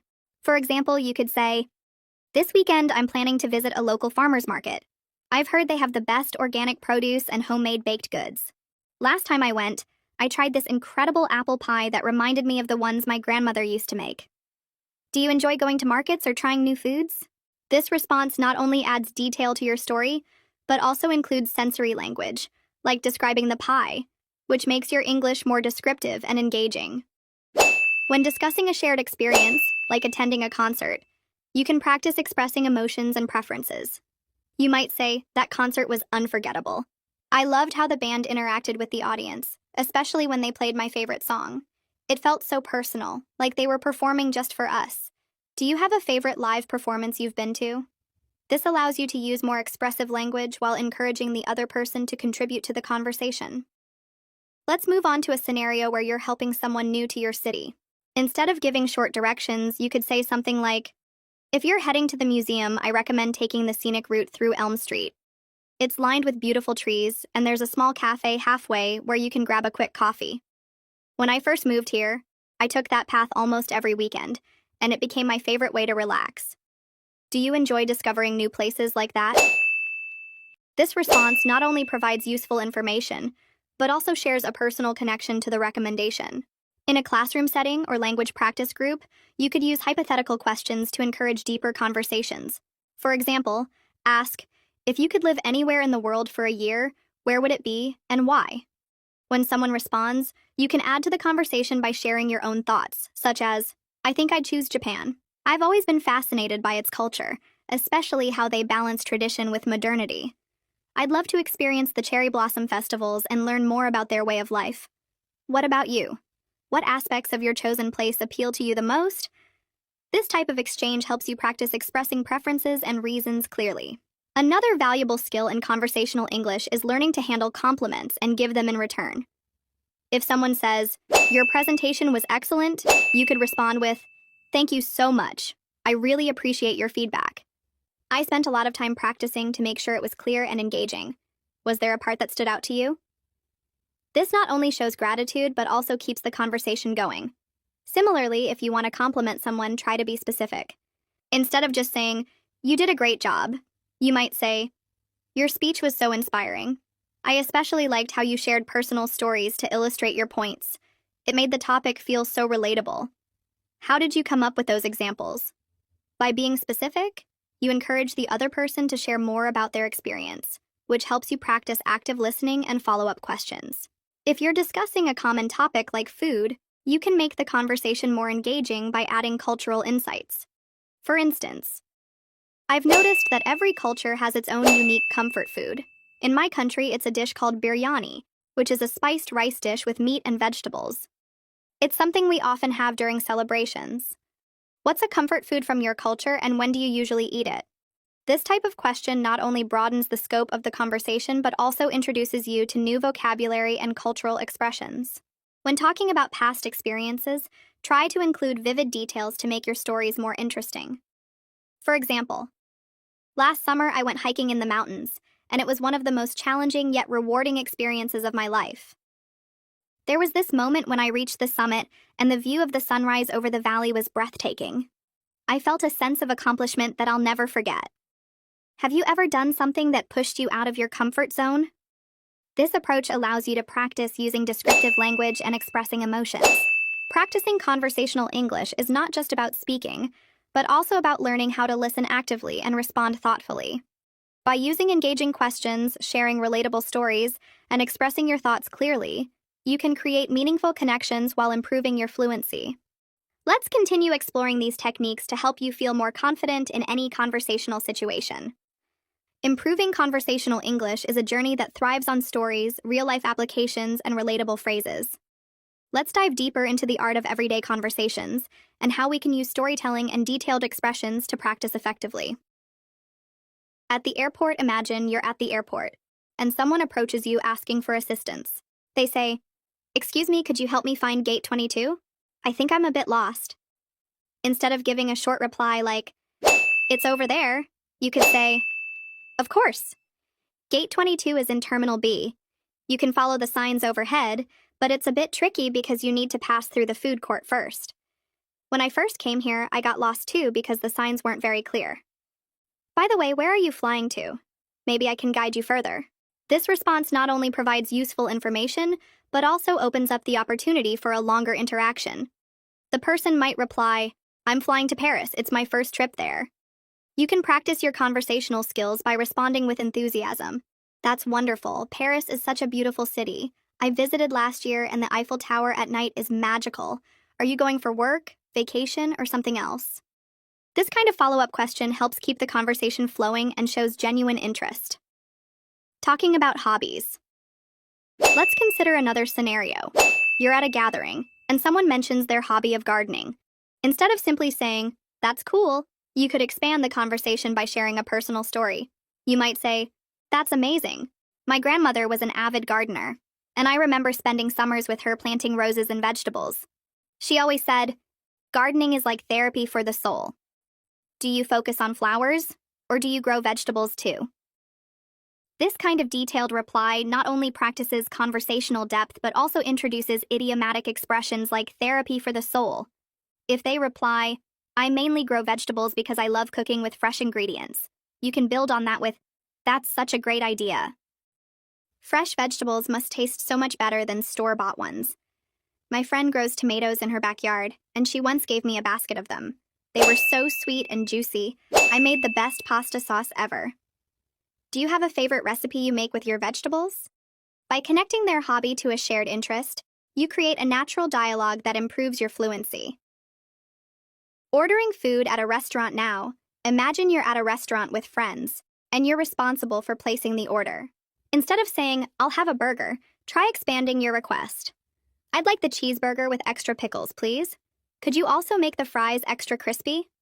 Last time I was here, I had the chicken sandwich, and it was fantastic, but I've been craving a good burger all week. By adding more detail, you're practicing how to make requests more natural and engaging. If the server responds, sure, we can do that. Would you like any sauce on the side? Take this opportunity to ask questions. Yes? Could I have some barbecue sauce, please? Also, do you recommend the vanilla milkshake or the chocolate one? I've heard your milkshakes are incredible. This helps you practice both asking and answering questions in a casual setting. Shopping at a market, picture yourself at a farmer's market. A vendor says, good morning, we have fresh strawberries today. Would you like to try some? Instead of replying with a simple, yes, you can say, good morning, I'd love to try some. Strawberries are my favorite fruit, especially when they're fresh. My mom used to make the best strawberry jam when I was a kid, and these remind me of those times. Do you grow these locally? This response uses descriptive language and connects the moment to a personal memory. If the vendor replies, yes, these come from our farm just 20 miles away, you could continue with, that's wonderful. I really appreciate locally grown produce. Do you have any tips for keeping them fresh longer? I usually buy a lot, but they don't last more than a couple of days. This practice introduces conversational strategies like asking for advice and sharing personal experiences. Talking about the weather. Discussing the weather is one of the most common topics in English conversation, and you can make it more interesting by adding observations or stories. If someone says, it's so hot today, instead of just agreeing, you could respond, yes, it feels like summer has arrived early this year. Yesterday I went for a walk in the park, and the heat was intense. But then, out of nowhere, a cool breeze started, and it felt so refreshing. Do you enjoy hot weather, or do you prefer cooler seasons? This type of response helps keep the conversation engaging. If the other person replies, I actually prefer cooler weather. Winter is my favorite season. You can continue with a story. I love winter too, especially because of the holidays. Last year, my family and I went skiing in the mountains, and it was such a magical experience. We built a snowman and even had a snowball fight. Do you have any favorite winter activities? Sharing such detailed anecdotes makes the interaction more dynamic. Asking for directions. Another scenario is asking for directions. Instead of a brief interaction, try extending it. For example, you ask, excuse me, could you tell me how to get to the train station? And the person responds, sure, go straight for 2 blocks, then turn left. You could add, thank you so much. I'm visiting this city for the first time, and I find it a bit tricky to navigate. Do you have any recommendations for places to visit near the station? This opens the door to a richer conversation while learning about the city. They might reply, there's a fantastic bakery near the station that has the best croissants. You should definitely check it out. You can then practice gratitude and enthusiasm. That sounds amazing. I love trying local bakeries. Croissants are my favorite breakfast treat. Do they have any unique flavors, or should I stick with the classic? This not only practices conversational phrases, but also builds your vocabulary around food and travel. By focusing on relatable scenarios, sharing personal stories, and asking thoughtful questions, you can significantly enhance your ability to engage in meaningful conversations. This practice not only helps with fluency, but also boosts confidence in speaking English naturally and effectively. Let's keep exploring more ways to master conversational English. To wrap up, remember that mastering conversational English takes time, patience, and consistent practice. By engaging in real-life scenarios, sharing personal stories, and asking thoughtful questions, you can make every interaction an opportunity to learn and grow. Whether you're at a market, in a restaurant, or chatting with someone about the weather, don't shy away from adding details. asking follow-up questions, and using descriptive language. The key is to enjoy the process and embrace every conversation as a step toward fluency. Keep practicing, stay curious, and remember that every word you speak brings you closer to mastering English. Thank you for joining us today, and we look forward to helping you improve in the next episode. Happy learning! Please hit the like button and subscribe to my channel.